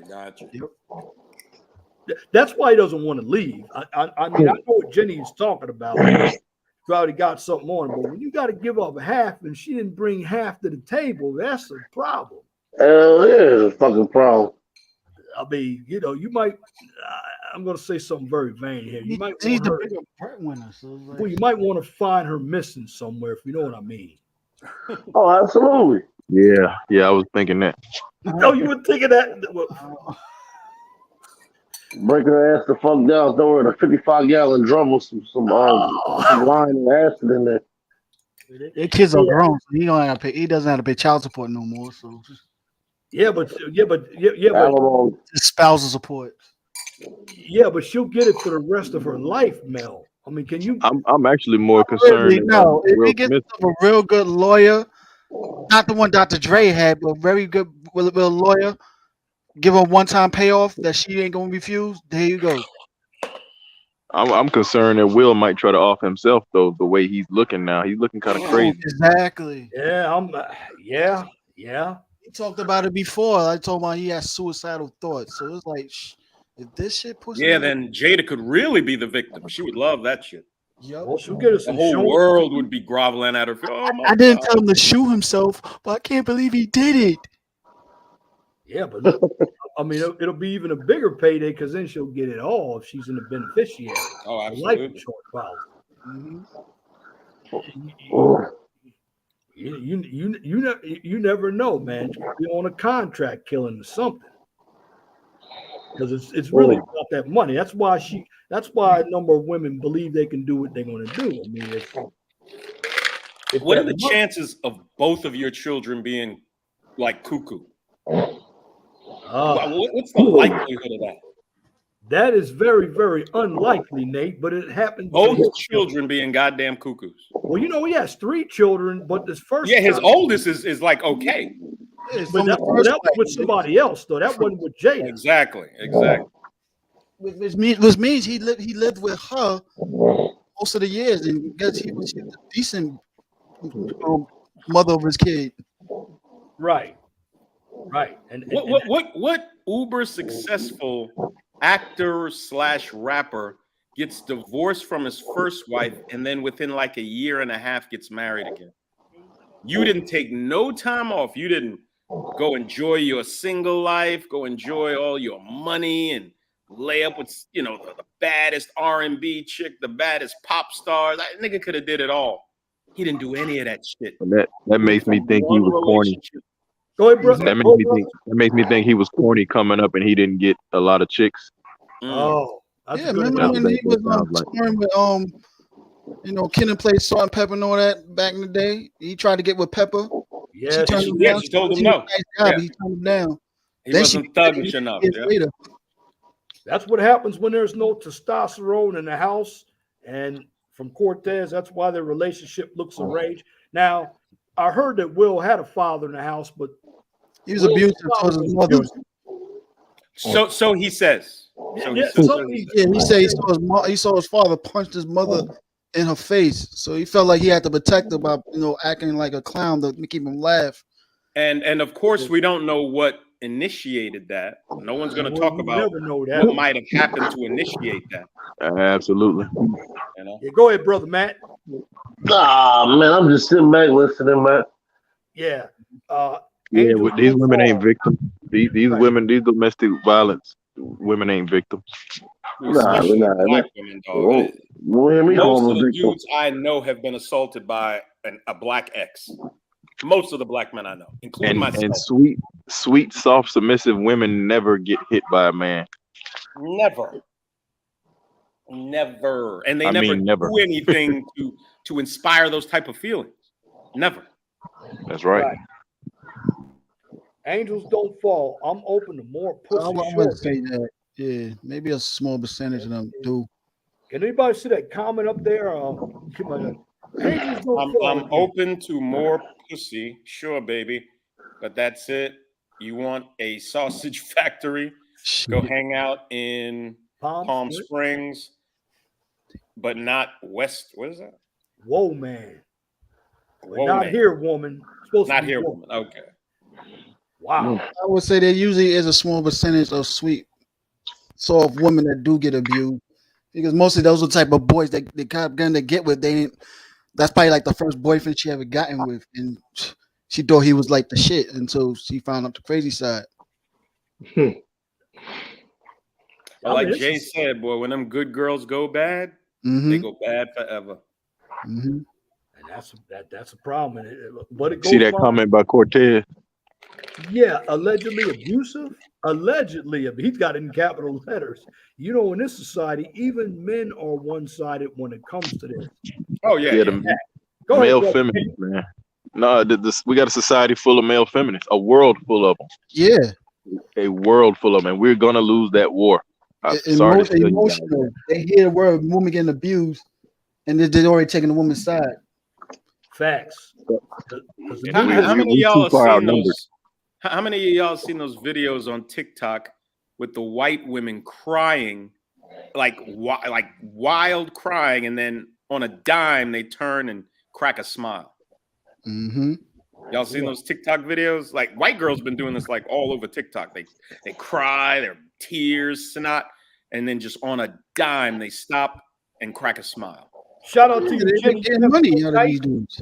And thanks for coming up to the panel. And Cortez, yeah, he's got something out. The media trained everyone to ignore what women do and blame it all on men, from their father to themselves. And our angels don't fall. It's coming with some crazy comments. Colors are for cleaners. Every man get the violent whore in every land. This bro's fool. Matter of fact, y'all hear about what with Black China going around talking about she ain't getting child support for two baby fathers. I heard.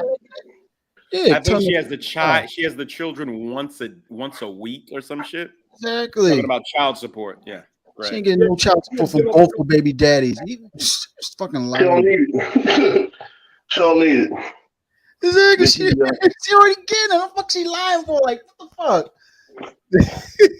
She was complaining because she had to give up her Rolls Royce and her Ferrari. Yeah, I She heard couldn't that. afford them anymore. Yeah, poor juice. Black China. Poor Black China. Yeah, that's that Rob Kardashian's baby mom, right? Yes. Yep, and Tiger. Tiger. Both of them planted a baby in her each. Oh man, what the fuck? She's going around talking about now. She ain't getting child support from either one of them. Tiger had to go and make a response like, "Yo, bitch, I just gave you $50,000. So what the fuck you talking about? I ain't paying child support, man." Oh man. The truth is not in them, dog. It's not in them. Well, the dark triad attracts dark-minded women. Boy, Cortez is on something.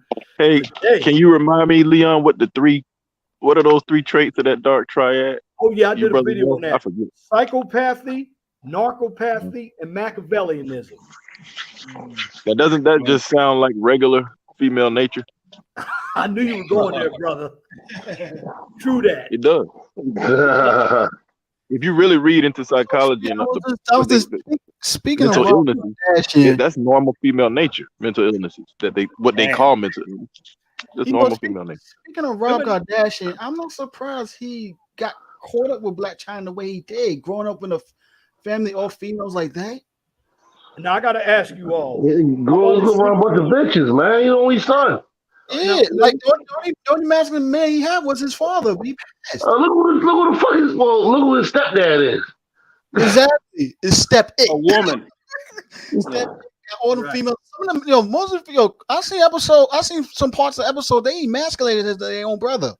I'm like, what type of fucking sisters are these?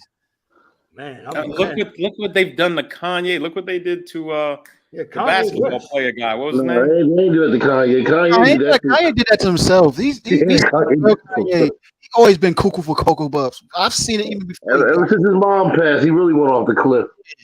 That's true, Matt. Ever since angels don't fall, feminazi simp lamp. Good gracious, he's on it. But I will say this about Kanye: he ain't as crazy as he fucking look. If you listen to him speak, some of that shit he be talking about makes sense. Yeah. I mean, when he was like that little by little, but not as much after his mother passed away. Yeah, because I remember when he first came out in 04 would all fall down, and you know, he's from Chicago, you know. Musical genius, but you know, he still got a little. Some of these musical geniuses is a little nutty in the side of the head. Yeah, nutty in the fruitcake. Yeah, there's a reason women wear makeup because they're two-faced. Shout out to Jenny. And Cortez, they date evil men to live vicariously through them. The women don't have the balls to do wickedness because they have to maintain an image. And then again, the dark triad, I just named it: narcissist, psychopath, Machiavellian, dark Tetrad is with adding, well, we're going to go into sadism. And I did videos on that a long time ago. Jezebel spirit. Known as the succubus. And what benefit do they get out of being miserable bitches? Like what's the benefit? Hey Nate, they think they gained some power, man. It's just temporary moment gain. That's what they think about for the moment. They don't think about. They live for the day. Exactly. As long as they got dudes gravitating towards them and it's going to give them money and stuff. You know, you got individuals. They live by. You got individuals, and I know me and Guy King talked about this. Some of these women are doing tarot cards and stuff, and I did a video on that, man. What the fuck? Yeah, I think Cynthia G did that shit. She brought a black woman on to do tarot cards on black men. Yeah. See, but see what's happening now. People like me, Matt, and Guy King. That was happening in 2017. The wig towels, the crystalline Carazons. Who else was back there? Where is that bitch at? I ain't seen her around lately. Yeah, I guess she kind of. She had too many problems with other female content creators on here. Yeah, that's it. She was going to war with women. Oh, yeah. Oh man. You know, I want to touch on something real quick, man. It's really been bothering me. I was going to say I was going to make it public on your show. Go ahead, so, bro. I seen that piece that Angry Man and Jap put together. You know, about how the manosphere was supposed to. And who's this Mr. Parker guy as well? But anyway, so I seen this shit, and I see where Angry Man referenced me and Chris Smith, and we had our fallout back in the some years ago. Yeah, so I was like, oh shit. Then Jack came in and said, well, see, these guys aren't really content creators. And see, when he said that, I kind of took offense to that shit, but then I was like, you know what? I can't be mad at him because I'm not, and I never claimed to be. I just was a guy that got on and made videos and said what the fuck I wanted to, how I felt about whatever was going on, man. And I never monetized my shit looking for a fucking handout. I just said what the fuck I wanted. If you tuned into it, you liked it, cool. If not, oh well. You know, so. Well, you were making a lifetime of YouTube just like me. I mean, hey, I got what I got, and that's it. Doesn't mean we don't have talent. Just we're not using it as a method of income. Hey, some people are, and shout out to them. But I like to be able to say what I'm going to say and don't have to be up there every day. Brother Guy King, hey, were you ever monetized, Brother King? Yeah, I was. Actually, I was monetized on both my channels at one point. Yeah, because you had, I don't know how many subscribers before they came and clipped your wings. Yeah, they didn't want me to get past 7,000. 2 channels clipped. God damn. What was their reason? You go ahead, Brother Guy King, explain to them. They never explained them to me. And they gave me 3 strikes within like 4 days, and it was over. Yep, they struck down my first channel too, dog. Yeah, I was just reaching 7,000 subscribers when they got me. All that fucking work. Oh, hey, yep, I was averaging 15,000 views a video. Yeah, wow. He was. What was your subject matter? Like, what was your just this stuff we shit, or like what this manosphere shit. Yeah, this manosphere shit. And he would do like he would do like 5-7 minutes, just like Matt does. I mean, you know, and he would get a lot of views, really, you know, because then Brother Nate, before Google Hangouts came out, you had to do content. All of us were doing pre-records. And then they got rid of Google Hangouts, and then the StreamYard and Zoom and the rest of the other Blog Talk Radio.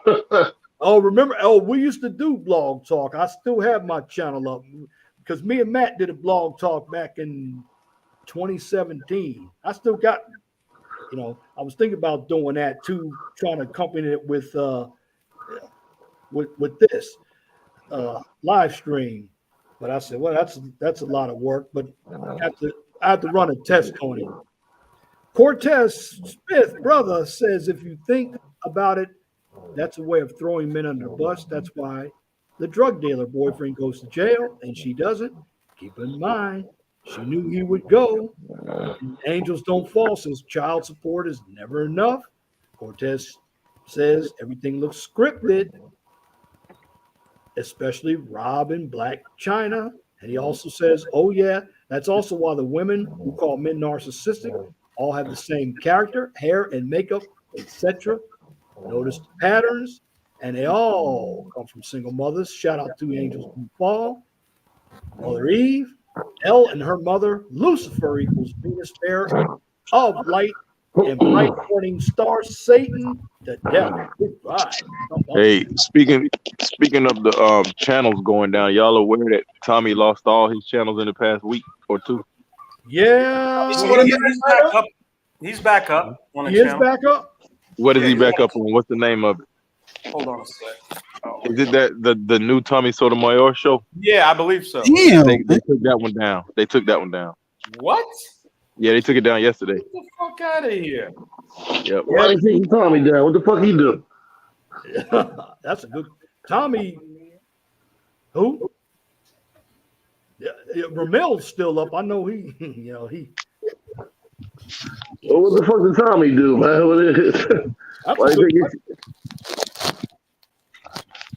Damn, man. Probably some ABW working at YouTube. or Hey, man. it could have been a simp dude because some of these dudes think like women too. Yeah. Okay, hold on. No. Whoa. Go ahead, Nate. He's got a channel called Tommy Sotomayor Will Always Return. It's got 1,000 wow. subscribers, and yeah, He must have just put that up today. Yeah, he had to put that up today. God, Wow. dang.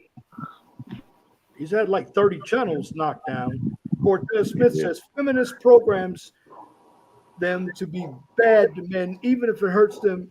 The psychology of it is deep, and once they're brainwashed, they won't mind hurting themselves. It's almost like a kamikaze, like when the Japanese tried to blow up the American decks by killing themselves. But can I ask something? Sure. Why are we not fighting back these women? Why don't we make an example of a few of their channels? I've been saying the same thing. We kind of tried that some years ago. You know that, right? Yeah, they didn't did. know that. Yeah, because I didn't know Egypt that. Ann was one of the women that the men went after. They got Egypt Ann off of here. Yeah, remember Well, Egypt no, and we should absolutely be taking more of their channels down, man. And we know who they love. I was saying the same thing, but too many dudes Baby being mama number damn 5. lame here. You know what I'm saying? Man, these niggas, I like we'll take out. They know they're taking out down, but we be right back. No, these niggas donating to these women. They ain't about to flag them down no more. that's true, bro. That's true. These Negroes are They sending side. $100 to these chicks. Yeah. $200 donation. Oh, fuck that. I caught some of my day one subscribers donating 3 figures to chicks. Just gonna get a bus pass and get some dick with it. That's about it. That's true. And see, we talked about that. Brothers don't support each other, but a number of them will go over to these women's channels and see the women are smart enough to come over here and use the brothers' so-called, I don't like to use the word talking points. They like to use what some of the brothers say, take it over to their channels, and then womanize it with some feminist nonsense. And the brothers will pay them. Hey, Leon, I got a break, man. Oh, hey, Okay, thanks. man, Hey, I'll be looking for you. I'll be looking to join your panel tomorrow, bro. I appreciate that, gentlemen. It was a pleasure meeting Same here, y'all. Big Big Nick. Mel. Likewise, Good evening, likewise. man. Salute. all right, Salute, bro. brother. Salute. But yeah, You know what? Go I'm ahead, trying to back to what I was saying earlier with that though. I'm trying to find a way to make a video stating how I feel about that shit, but without stirring the pot and actually making it sound like it's feuding towards Jap and Angry Man. Cause, you know, like, again, I never claimed to be a content creator. You know? I would just simply say, because there are people that throw subliminals around. I say, hey, listen, we don't all have to be content creators, but When So he you know, called, me and Jeff had it out at one point too. Well, technically, what I is never knew that. Oh yeah, I did know that. Yeah, I did know that. whose definition? What is a content creator? Because if you're just making videos, it doesn't matter if it's once every 2 weeks or once a month, whatsoever. You're still creating content for other people to watch. Well, see, brother Mel, me, Matt, and brother King, we were always up there making videos, and then Like you ain't really got nothing to prove to nobody. Like yo, this is a free space. Make whatever videos you want. You know what I'm saying? Just once a month, once every 2 months, whatever. You're still creating content. I'm doing it on a consistent basis.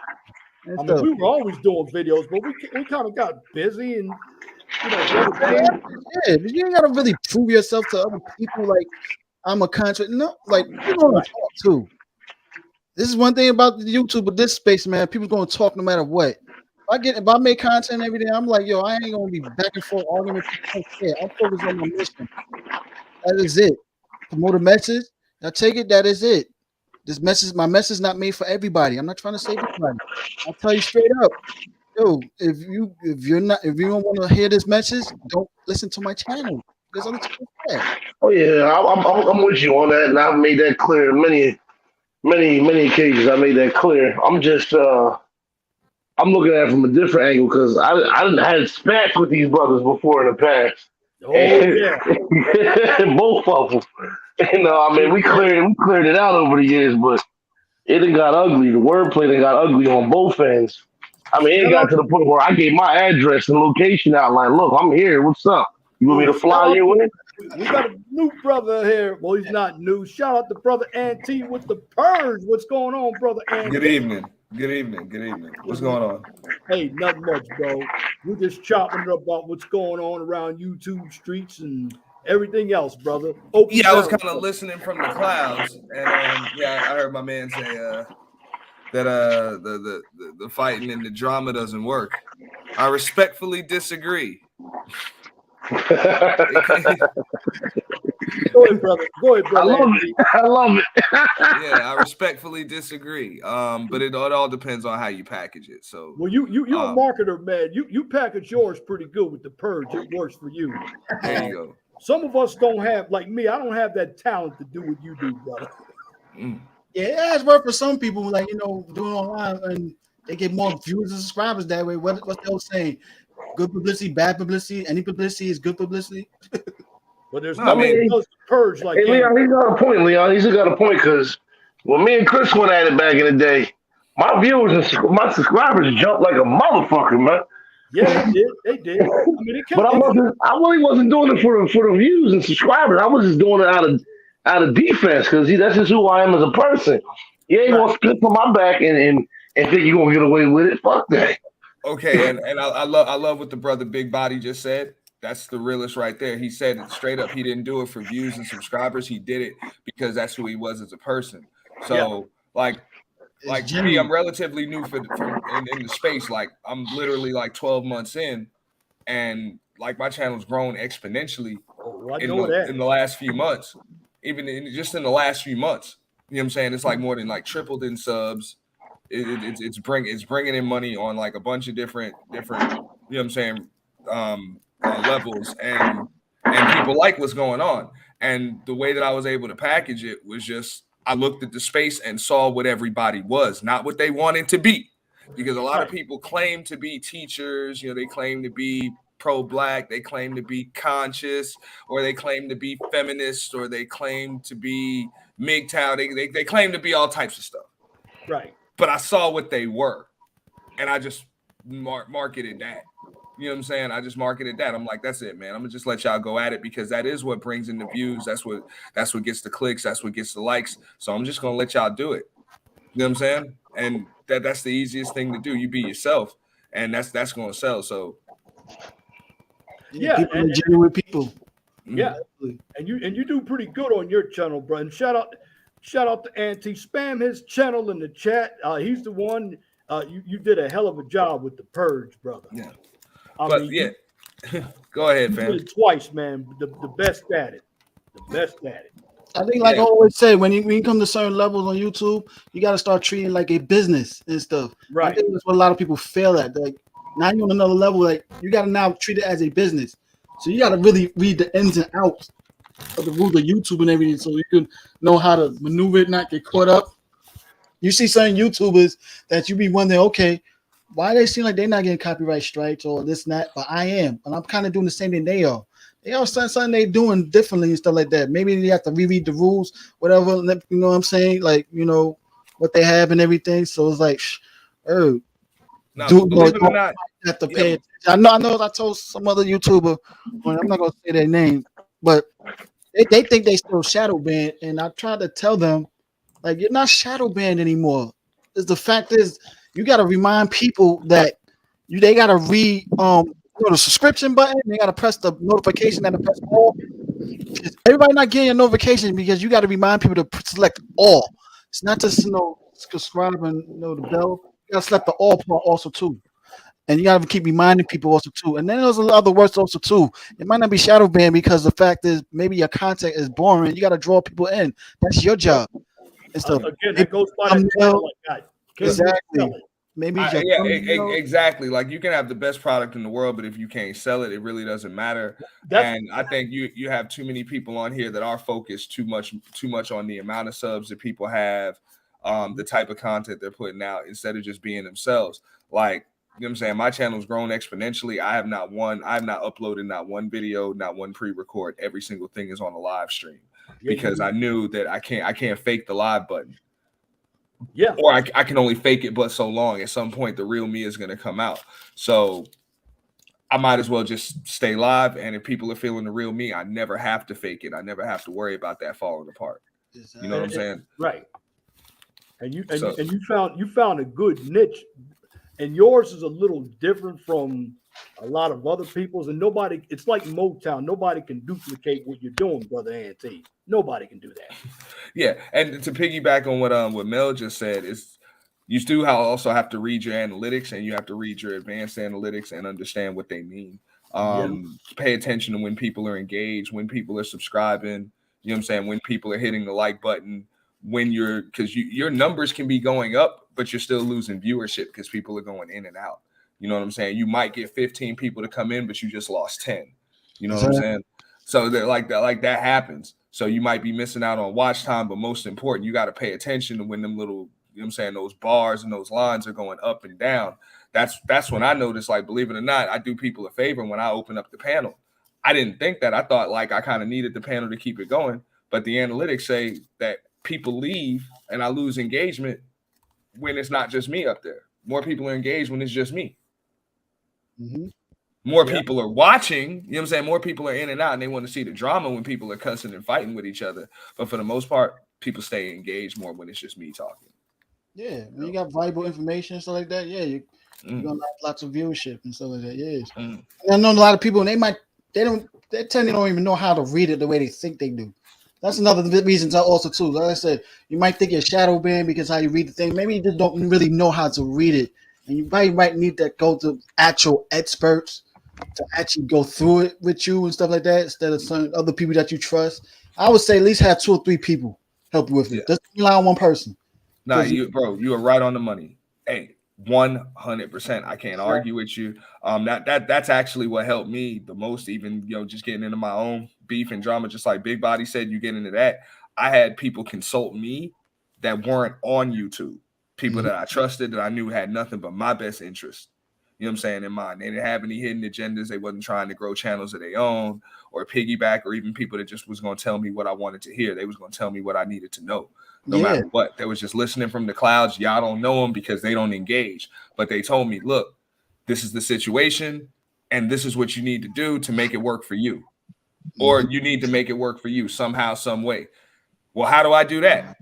Hey, you got to figure that out. But that's what you need to do. You know what I'm saying? I had people that was able to tell me that.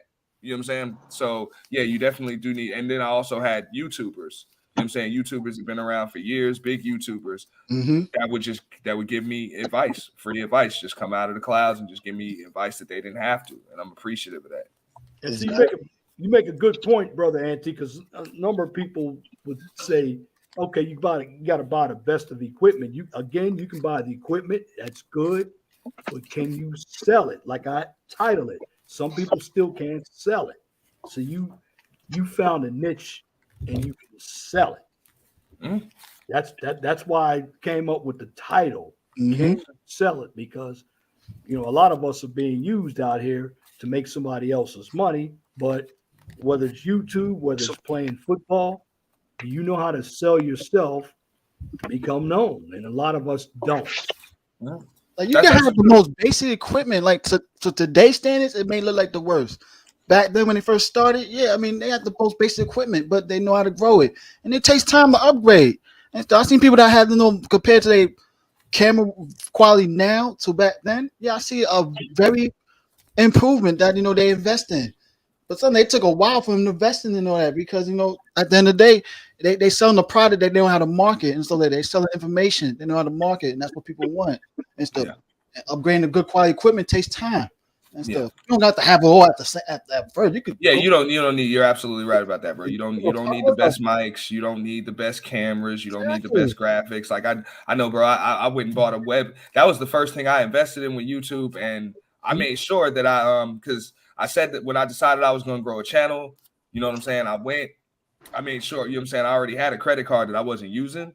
You know what I'm saying, with a little $1,000 limit. I was like, okay, so this is going to be for YouTube. I'm going to use this for this. You know what I'm saying? So first things first is going to be, you know what I'm saying, promotion. So I'm going to make sure that I go over to other YouTubers, you know what I'm saying, jump on panels, talk, make sure I hit the Cash App, the Super Chat, whatever, support other people's channels. So because of that, those bigger YouTubers supported me. Then when I started the channel, a little bit of money came in, you know what I'm saying? I used that to pay little shit like the StreamYard, made sure I gave back to other YouTubers, and then just went and bought a webcam. You know what I'm saying? A webcam to put on top of my computer. You know what I'm saying? Then I went and bought, you know what I'm saying, what, $100 mic. You know what I'm saying? That was like $200 right there. It all came right back. You know what I'm saying? As long as I was putting out good content and just talking and people enjoyed the streams, it all came back. People would donate to me. So I really never really had to spend any of my own money when it came to YouTube. You know what I'm saying? I never really had to use that credit card. You know what I'm saying? I never even had to. Use it the right way. Yeah. You spend no money out the pocket, but you're losing the bank's money. and that's another thing. Like when people get those cash apps, like when you get those cash apps, hey, just let it sit there. Let it sit there. You know what I'm saying? Have them send you a cash app card in the mail, but just let it sit there and let it pile up and just understand like that's your business expense account. Whatever it is that you need, you know what I'm saying? You pay for it out of this account. You know what I'm saying? Right. And granted, every now and then you can dip if you really need to get something done. But for the most part, this just like my man said, you got to treat it like a business. Yep. Yeah. Yeah. That's facts. So you know what I'm saying? Just like if you got a business expense account, you running a business, you can't just say, you know what, I want a new wardrobe and blow the whole damn, you know what I'm saying? The entire, you know what I'm saying, the business's capital reserve on a watch. Can't do that. You know what I'm saying? You're gonna need that just in case. What if all the computers fry or something like that, or the AC blows out, or anything could happen? You might need to call a plumber or some shit like that. Oh yeah, works the same way. They said that you know what, you need to build business credit. You need to build business credit. I mean, you take this seriously. Yeah, get an LLC in your name. Do your YouTube, get an LLC in it, and start building business credit. Hey, if you got any logos out there, brother Auntie, get them trademarked too. Exactly. Yeah, that's the truth. That's the truth. Bro, and luckily, you know, people have been coming to me about a bunch of different things. People that came to me after the purge. People that came to me about merchandise. People have come to me with opportunities to host things that they wanted to have done. People are like, yo, I want to do this. I want to do this, but I don't want to host it. Can you host it? You know what I'm saying? Things like that. People have come to me about branding, logos. You know what I'm saying? Screen printing, promotional items. You know what I'm saying? All types of stuff. So I'm like, and it just that was just an idea that came to me like literally like that out of the blue. And if you just do you, but you got to have the will to act, man. We all have $1 million ideas every single day. Like most people have $1 million ideas every damn day. But what separates the successful from the not successful is that some act on those ideas. And you got to be able to sell it.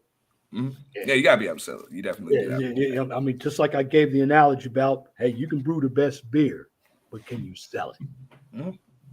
And I mean, that's how I came up with the title. Because on my second channel, I go out in the field and do different stuff with construction. And I'm working hard on that one. In my logo, QCIS, I trademarked that logo. Nobody can use it. Nobody. That's why I do my. Yeah, oh yeah, and that's what you gotta, the purge, man. You gotta come up with a shirt. The purge is here or something like that. Trademark it. Get a slogan. You're a marketing guy, brother. Yeah. You know all this. I would. I mean, I'd get that trademark because again, there's nobody that can do what you do. No. With YouTube, it was simple. It was the official purge, the official YouTube purge. So I can't really trademark it because it's not my name. I can't trademark it, but it's enough of a brand where nobody can really steal it. You know what I'm saying on here? Like you can't, unless you're gonna do the same thing, you can't steal it. And I already told people, look, if you're gonna knock it off, just do it better. Because it's up to me as a content creator to create. Like if you can top me, it's my job to create something else. You know what I'm saying? I'm only as good as my last stream. So I got ideas for days. I got to keep coming up with them. Yeah, I mean, I don't think there's too many people that are going to come up with what you did. It's just like on my STEM channel.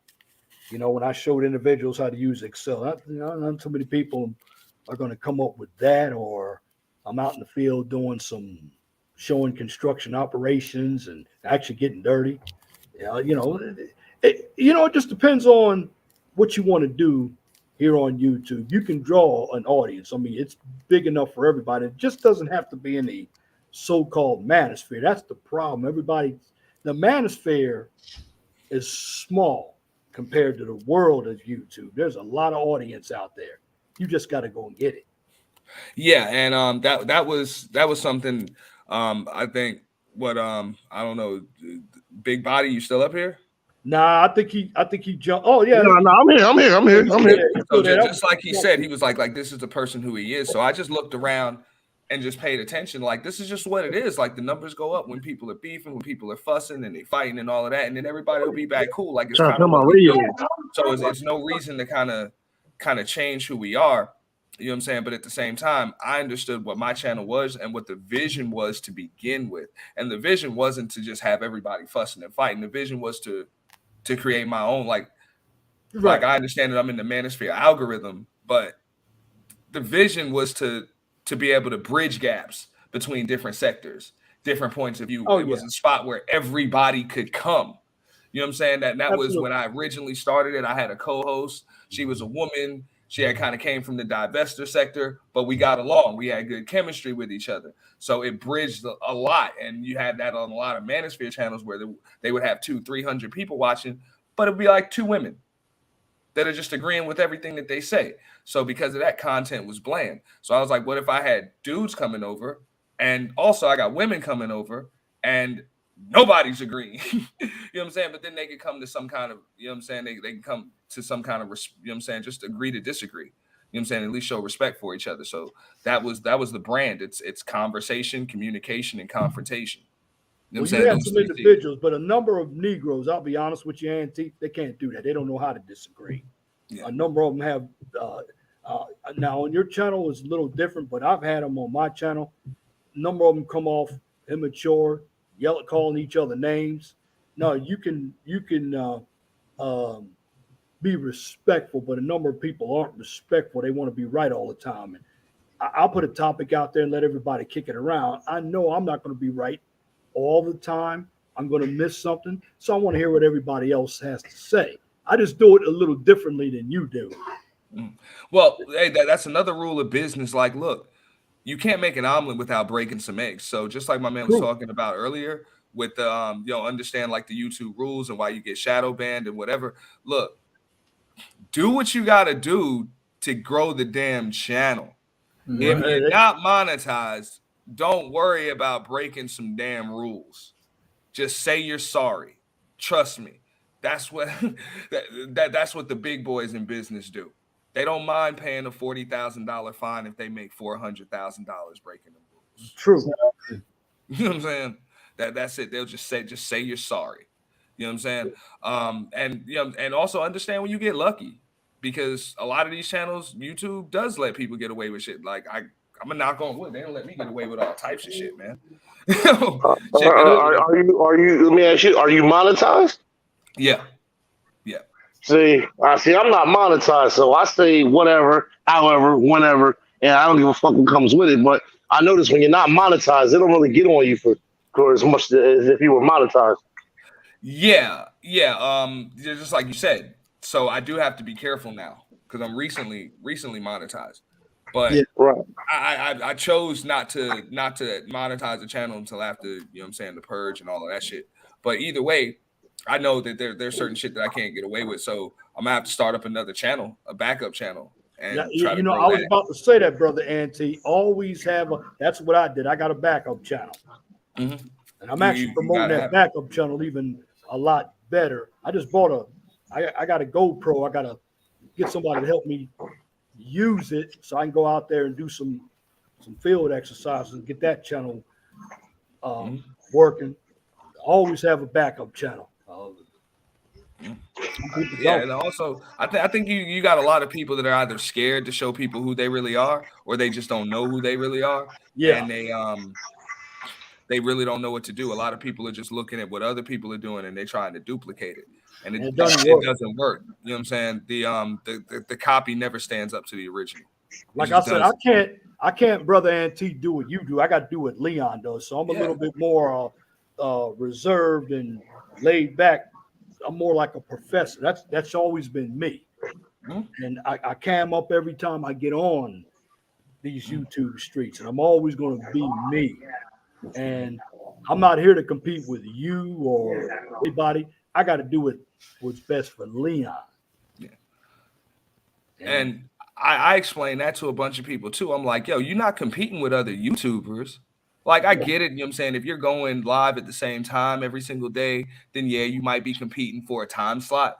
But for the most part, you know what I'm saying? If you're going to kind of switch that up and fluctuate, you're not competing with other YouTubers. You're competing with the algorithm. Yeah. So understand who your opponent is. It's not another YouTuber. Y'all could work together. Oh yeah. Like I said, like your content, I do different types of content than what you do. I mean, mine's more of a news, political. That's what I do. Mm-hmm. More to educate. While yours is, and I like yours. Yours is rather entertaining, and you need that, and you need the news. You need the politics. You need all that on there as well. Yeah. That's what you got to have, a diversity of ideas. Mm-hmm. That's how the world works. It doesn't work with one idea. And some people are better here than here. And I go to where I'm good at. That's it. But yeah, and I also tried to make it a place because everybody's there. You can pretty much come up and ask any question that you want, and somebody will be able to answer it for you. Yeah. If it's not me, there's probably somebody in the room that can answer it for you. You know, or point you in the right direction. Yeah, because I can tell you kind of you did your live streams, and then you make a little bit of live streams after that. See, once you're monetized, you really dictate where you want to go. You don't have to be up there as much either. You're absolutely right. Because I know you're not up there as much. So I'm like, that was something that I noticed probably a couple of months ago, looking at the analytics. I was like, I paid attention. Like I would be tired. I would do some long streams, and that's because I was doing them like every other day, or like every day or every other day, and I was really, really tired. And I looked at the analytics, and that's where I would lose engagement because I would be tired. It would be like later in the stream. So I was like, you know what? Maybe I should just do this once a week. You know what I'm saying? That's why you saw me kind of doing the Sunday morning thing on my patio, because I'm wide awake, I'm fresh, and people were a little more engaged. So I was like, rather than trying to squeeze out 4 or 5 streams a week, let me just give you guys one good stream. You know, brother Ante, I did that back in 2017. I did videos 6 months straight every day, and I was losing. It'll kill you. It believe it did. So I just went down and said, because then when I came up there, and brother Big Body was up there too, it wasn't the same. We had to do pre-recorded videos until Google Hangouts came out, and then that left, and then StreamYards came out. But most of us were still. I just started doing live streams maybe 4 months ago or so.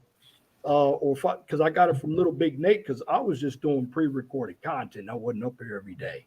And live streams aren't the easiest to do. I'm telling you. No, they're not. But I say like guys like y'all paid you paid your dues for dudes like me. You know what I'm saying? Like you paid your dues. It's just like in sports, how you had the basketball players and the football players from the 70s and 80s that were able to play for a certain amount, or the baseball players that were able to play for a certain amount of money. You know what I'm saying? Hard salary caps, and they was getting screwed, but then they locked out. And now these players today can make millions. You know what I'm saying? You guys paid your dues. Now you can just go live. Boom. No subs. Just, you know what I'm saying? Just StreamYard account, bam, you're live. Well, see, like me and Big Body, we don't worry about the subs. We used to. We don't worry about the subs and the viewers. They come. They don't. They don't. Not really worried about the subs, the views, the money. We just doing. We want to get the message across, man.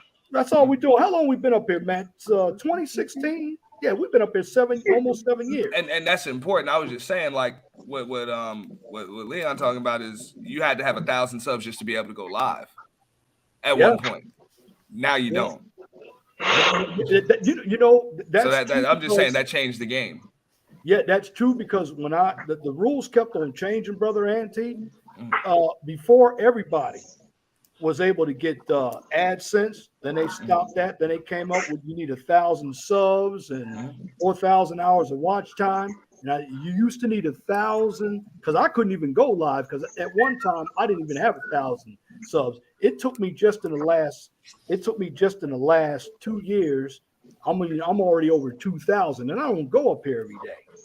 I don't, and I still got just over 2,000, and I couldn't even go live until about maybe 4 or 5 months. So I've been gaining a lot myself, but it also depends on the level of your content, the interest. There's a lot of things. Yeah. I know there are a lot of YouTubers that have been around for years that is really, really tough for them to keep up with the tide right now. Because they're like, damn, how come I'm either losing engagement or I'm not bringing in the revenue that I used to bring? I'm not getting the views anymore. Why is that?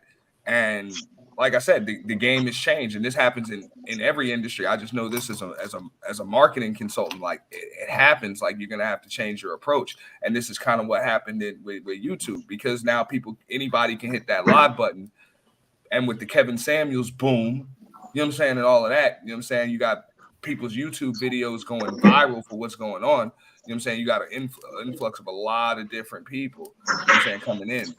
So you're going to either have to change the way that your message is packaged, you're going to have to change the delivery, or you're going to have to change the message. I'm not saying you in particular, but I know guys that are struggling to keep up, because they are really hurting. That's why you hear people complaining about the direction that the spaces are taking every single day. And it's like, yo, this is just evolution. It's not like this has happened in so many different industries. If you pay attention, it's just happened in so many different industries. But there are companies that are no longer in business because of this. KB Toys, Radio Shack, Toys R Us, you know what I'm saying? Straight up, man. You know what I'm saying? Like they spent you went there, KB Toys. Damn. Yeah. I'm just saying. All that money for nothing, and they didn't realize that you have to adapt to the times. You had a website. You didn't pay attention to how people were shopping on their website. It was hard and difficult to even go through that website to shop and everything. And they didn't hire people to redesign their website to make it clean up and adapt. And they could have still been in business today. Like, you know what I'm saying? People still need toys, but now they result of ordering online so much. People want to actually. There you go. That's the way of the world, though, man. That's the way of the world. Everything's gonna be ordered online, man. That's what it's coming down to. But a lot of big boys are so resistant to change that they don't realize that. They're like, yo, I'll just keep doing what's been working. I'll just keep doing what's been working. Exactly. And they didn't want to adapt. There you go. It's really that simple. So because Amazon didn't put them out of business, they could actually sell through Amazon like other companies. Well, yeah, but again, they didn't know how. And that was one of they didn't know how to sell it. Like I said, believe it or not, the selling part. No, they didn't want to adapt to the new time. Like like I said, was their website. Like when you went to their website, the user experience. That's key to a website. How people navigating through your website. It's like going shopping in the store and how your shopping experience from getting the stuff, getting to the line to pay for it and getting out. It's just like the website. You couldn't hardly search through that website and trying to get your stuff and get out. And so it was so headachy. It was so messed up, wasn't organized right. Like they didn't want to pay that department to redesign their website to make it cleaner, to have a better experience. Because one thing I changed when I saw people doing live streams, I was actually putting my photo on regular videos. I said, well, let me change my thumbnail. And I changed my thumbnail, each different live stream. I put different pictures up there. Some of them are great, some of them are pictures of architecture. But just changing your thumbnail can make a difference too. Exactly. Yeah. So I changed my thumbnail. Interesting. So for people to gauge and they see that thumbnail, okay, this picture looks good. That's going to draw people in. And a lot of people don't be catching up onto that. Like, I mean, and that's what I like about it because it's YouTube. So I'm like, if you pay enough attention, you'll be able to see how people did everything that they did. You know what I'm saying? Because it's all documented. It's all documented. Like you can look at all of the videos, like in Angry Man, for example, you can see the videos from years ago in the car and you can see where he is now. So that's an example of somebody that was able to understand, adapt, and adjust with the times. If you pay attention to my videos, and people are like, why did the purge pop off? Oh, that's just because it was a bunch of fuckery. Believe it or not, it was because I promoted the damn event. That's something that nobody really seems to notice. I actually know that when you did the purge, that's something you did come up with because nobody else came up with that. Oh, what the hell is the purge? Because I'm lost here. I've been out of the game for a couple of years. What I missed? Well, no, I mean, I spent a couple of weeks. The first one, I spent 2 weeks promoting it. You know what I'm saying? And making sure that people knew this is the date. This is what it's going to be. Everybody's welcome. I did promotional videos, made sure I cut them off at a certain time. Boom. So that's old school as a marketing rep. Like I just took another business model and that was that of like party promotions. You know what I'm saying? That's what it is. You can have the best layout. You can have the best drinks. You can have the baddest chicks at your party. But if nobody knows you having a party, you know what I'm saying? It's not going to happen. Hey, Matt, what Auntie did, he actually came up with the first online party. He did that. I mean, even the older drinker didn't do that, or even the older guys didn't do that. He came up with that. And that's why I said people could try to duplicate it, but they're not going to be able to do it like he does it. Yeah. Like, remember last 2020 when B Nice was doing that party on Instagram? Oh, he had one of them. Okay.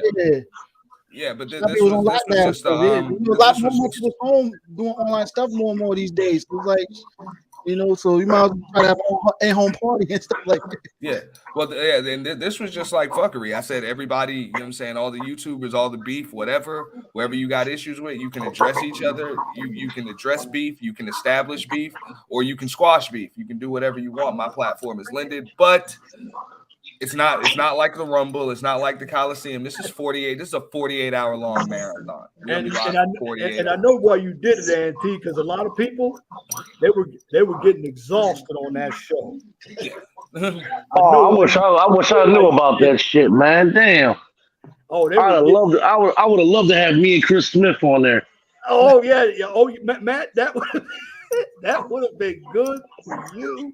No, and it was a theme that everybody bought into. It wasn't like the first one, everybody bought into it, but people showed up, so it was great. The second one, it was now everybody showed up wearing damn purge masks and what I'm saying, changed their avatars and shit like that, and what I'm saying, like it was big. But you want to know the smart thing you did? Even though other people were live streaming, after they finished live streaming, they came over to watch you. Yeah. Yeah. Oh, that's a party promotion trick. It's like, look, if you're going to throw a party, you need to shut every other party down. You know what I'm saying? While yours is going. And there are going to be other parties going, but make sure their party ends up making their way to yours.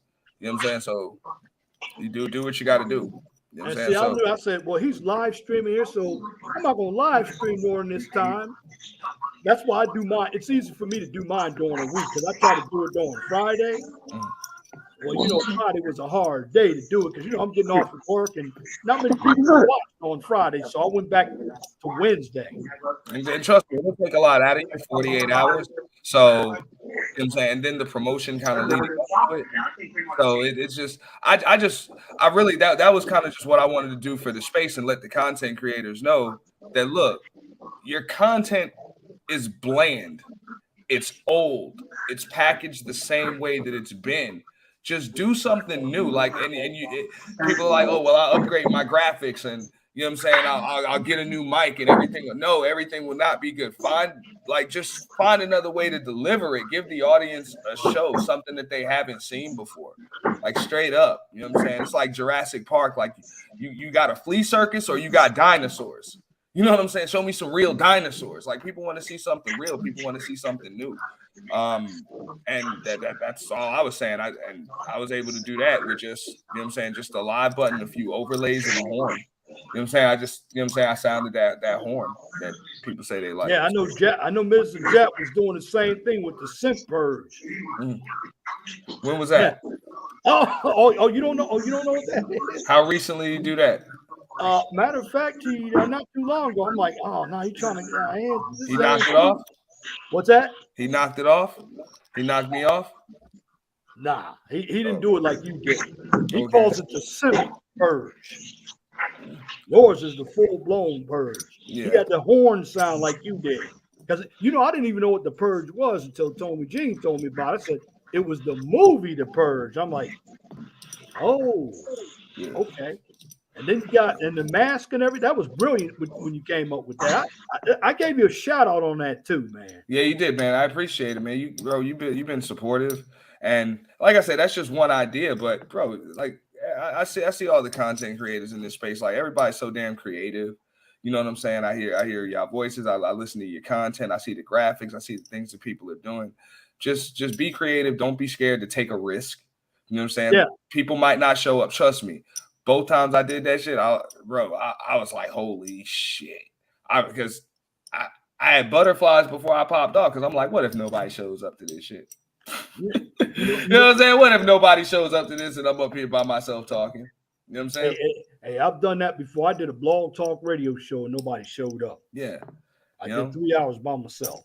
But damn, 3 hours, damn. Yo, it happens. Yeah.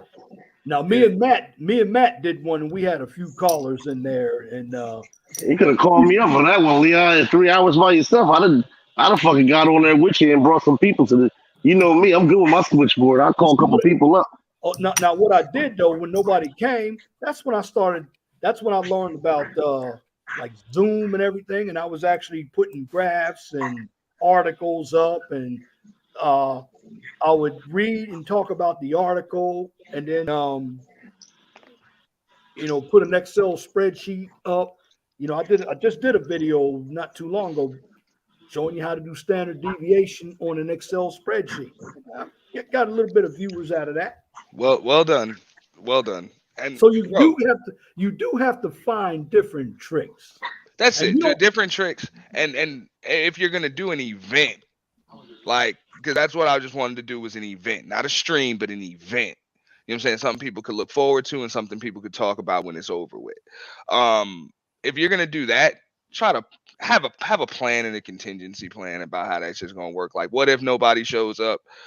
Because I had that plan. I was like, nobody shows up, I'm ending this shit at 12 hours. I'm ending it. Well, just like you're gonna be the OG for the next group, because they're going to look at what you did, Brother Ante, as long as it's up. Like I said, I'm not done. We're working on the next one. The next event that we're working on is when's it coming out? No, it's by the end of this month. I haven't got a date yet. I'll be working with Baller X 2.0. We'll be doing the block party, Baller X 2.0 block party live on his channel.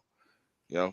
And everybody in my chat, well, there's anybody in there, spam Brother Ante's channel in there. Yeah. Go over there. He's got some really good content, just like Brother Nate. I think the chat went to sleep, but that's okay. Yeah. It happens. It's just like your channel, and some people bro. They that's why I say have StreamYard has a lot of other features now.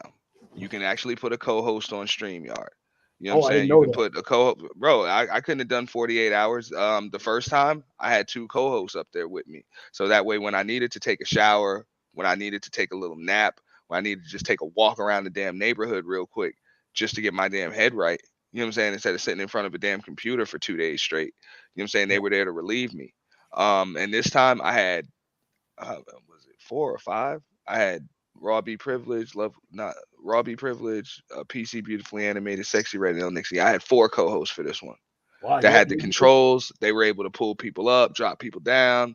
They were able to do all of that stuff. Now, see, So I can do that with Zoom because I love Zoom. And the only other person that uses Zoom, see, Kevin Samuels yeah, does it. Um, I know what is her name? Bomb Cherry was using Bomb Zoom. Cherry uses it. RBR uses it. I like I think he's Zoom. been. I think he's. And don't get me wrong. I thought about using my Zoom, and the reason why I didn't want to do it is because so many people would click. Because that's the thing about the purge. The link is pinned from the beginning. Oh, So yeah, the link is pinned from the beginning. I'm not dropping it for people because that way I don't want people to have to ask for it. This the element of surprise for the audience. They don't once the horn sounds, y'all don't know who's coming up. You don't know who's up there. So anybody can just come out of the clouds. So I like StreamYard for that purpose right there is that you know what I'm saying? I didn't want 100 people in there. You know what I'm saying? I only yeah. wanted X amount of people on the panel. Oh, I wanted to be able to put people backstage and just the overlays, the banners, stuff like that was just a lot easier with StreamYard than it is with Zoom. well, all right. Well, Mm. I've reached about the 2.5 hour mark, so I'm gonna go ahead and it's 9:38 here. Well, all of us are in the Eastern time zone, I presume. I'm here in Indiana, Antes, and of course Florida. Mel's in New York.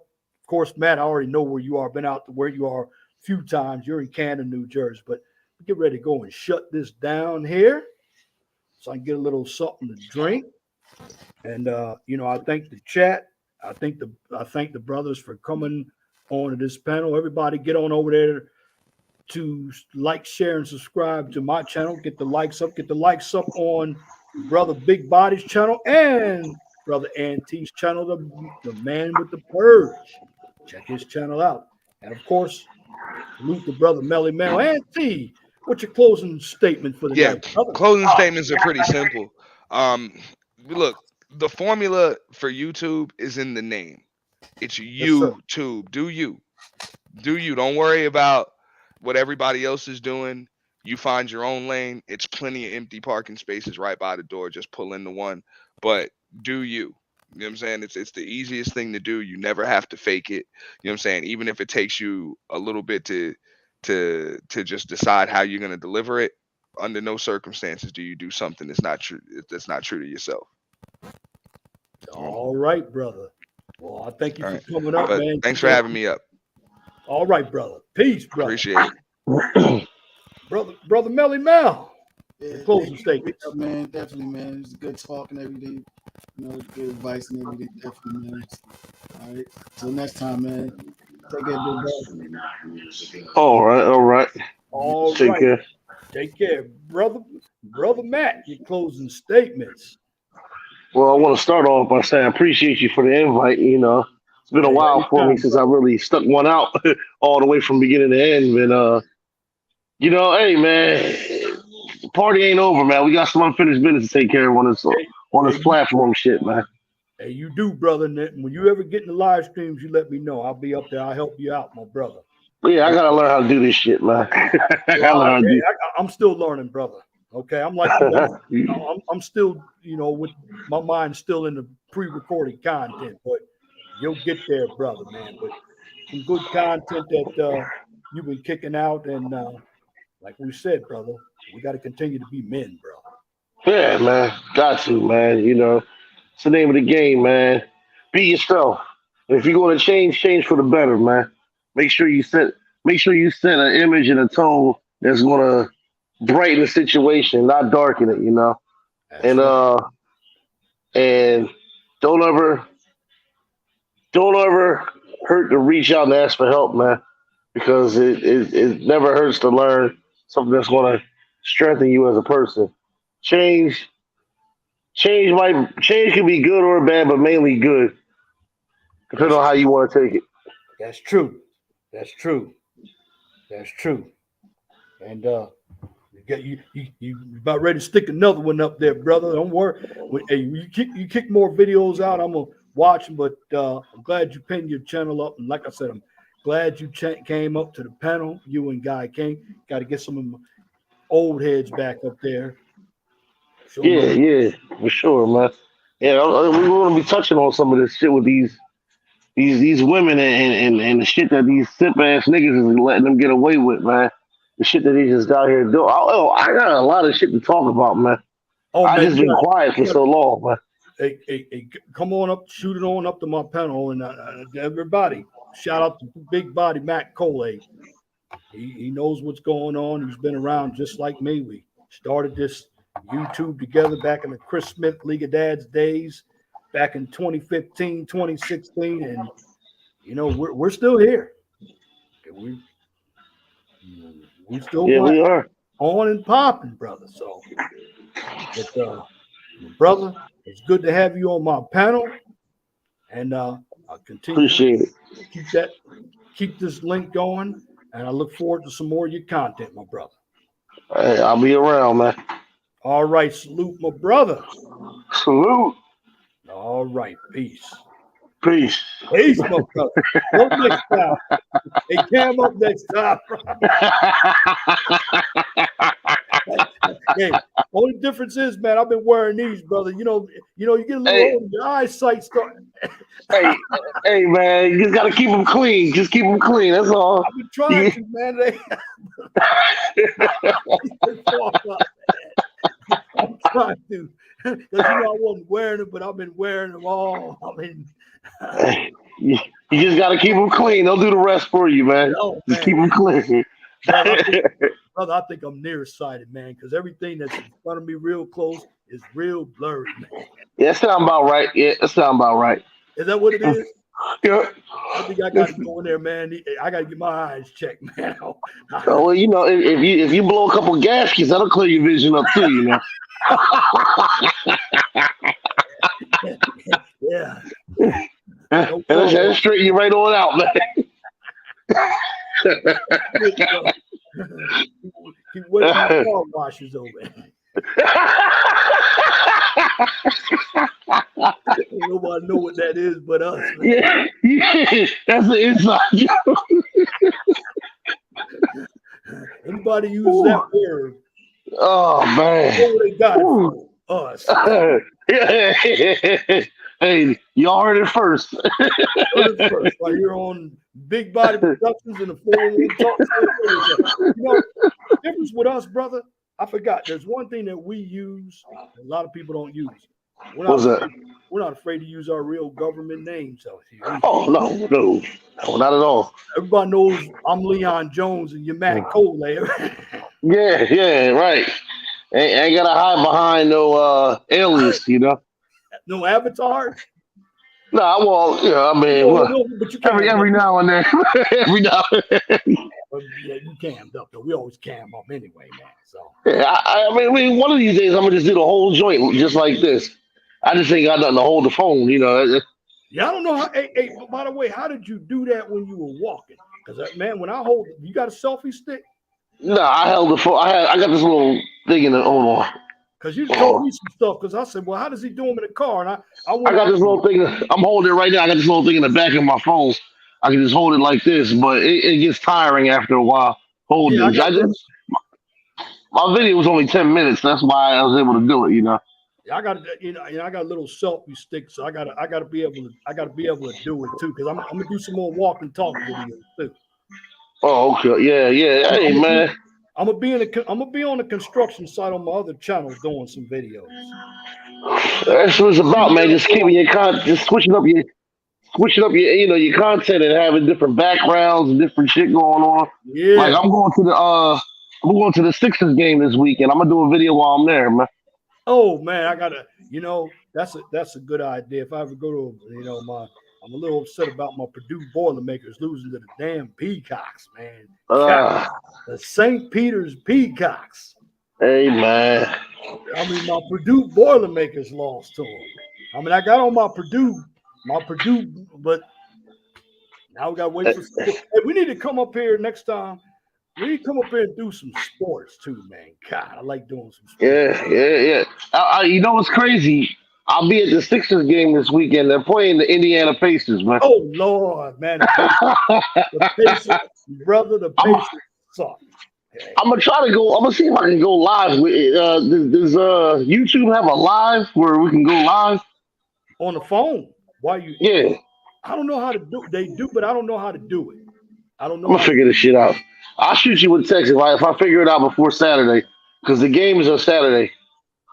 Oh, okay. I'm gonna be at the Wells Fargo Center. I got some good ass seats right next to the tunnel where the players come out at. Oh man, that. Yeah. Oh yeah. So. So. Yeah, man. But yeah, if I can find out how to go live, I'll go live with you on YouTube right there, man. We'll do a little quick something. All right, yeah, we got to get back now doing our sports, man. I mean,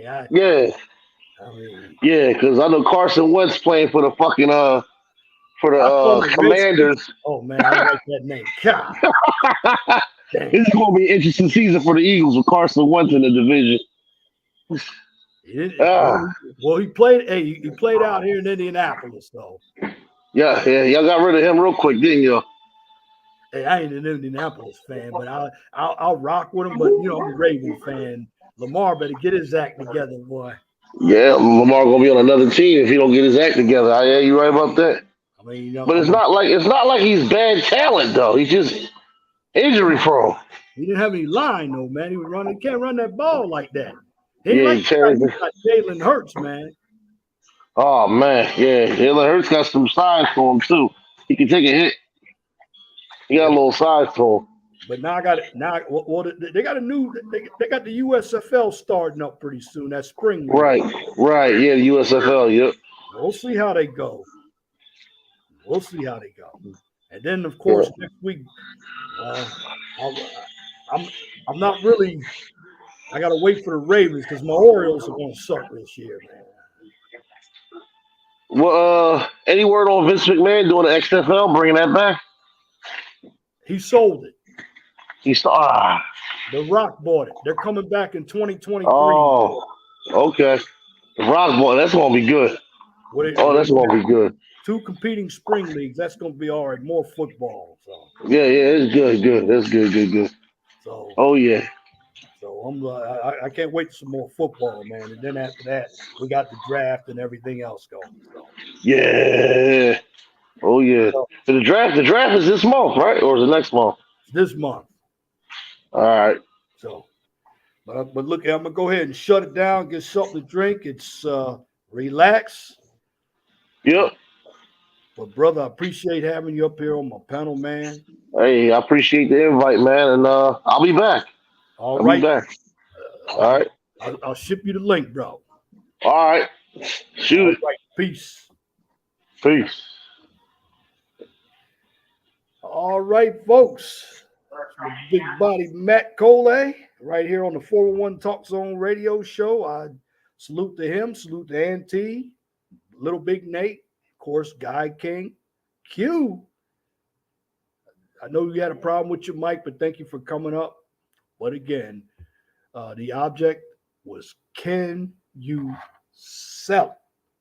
Because you can create something good every day, even a YouTube video. Can you sell it? Now, before I sign off, let me get into the final poll results. Are we being used as a utility to make the elite rich? Out of 19 votes, 79% yes, 21% no. And like I said, right here on the 401 Talk Zone radio show, be yourself and own yourself. Don't be anyone else. Because if you try to be something that you're not, you're going to be a chameleon and people will spot that out. So at the end of the day, you only live once. While you're here, make the best of it. And that's my commentary for this edition of the 411 Talk Zone Radio Show right here on YouTube. If you like what I just presented, please comment, share, and subscribe. Now, if you are looking for some STEM content, well, I have a channel up, formerly The Mind of STEM. If you don't know what STEM stands for, it stands for Science, Technology, Engineering, and Math. It goes by the name of QCIS channel. The slogan is the same. You get a daily dose of science, technology, engineering, and math.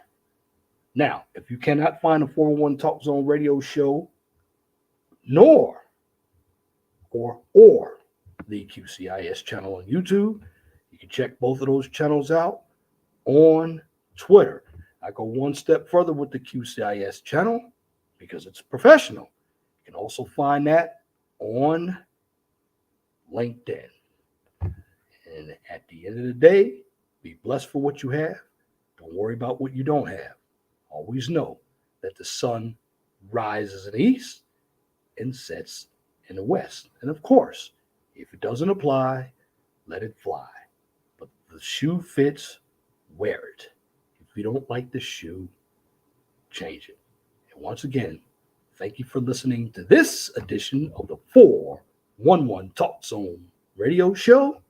Till next time, my name is Leon Jones. I want you all to have a wonderful and gracious evening. God bless you. I'm out.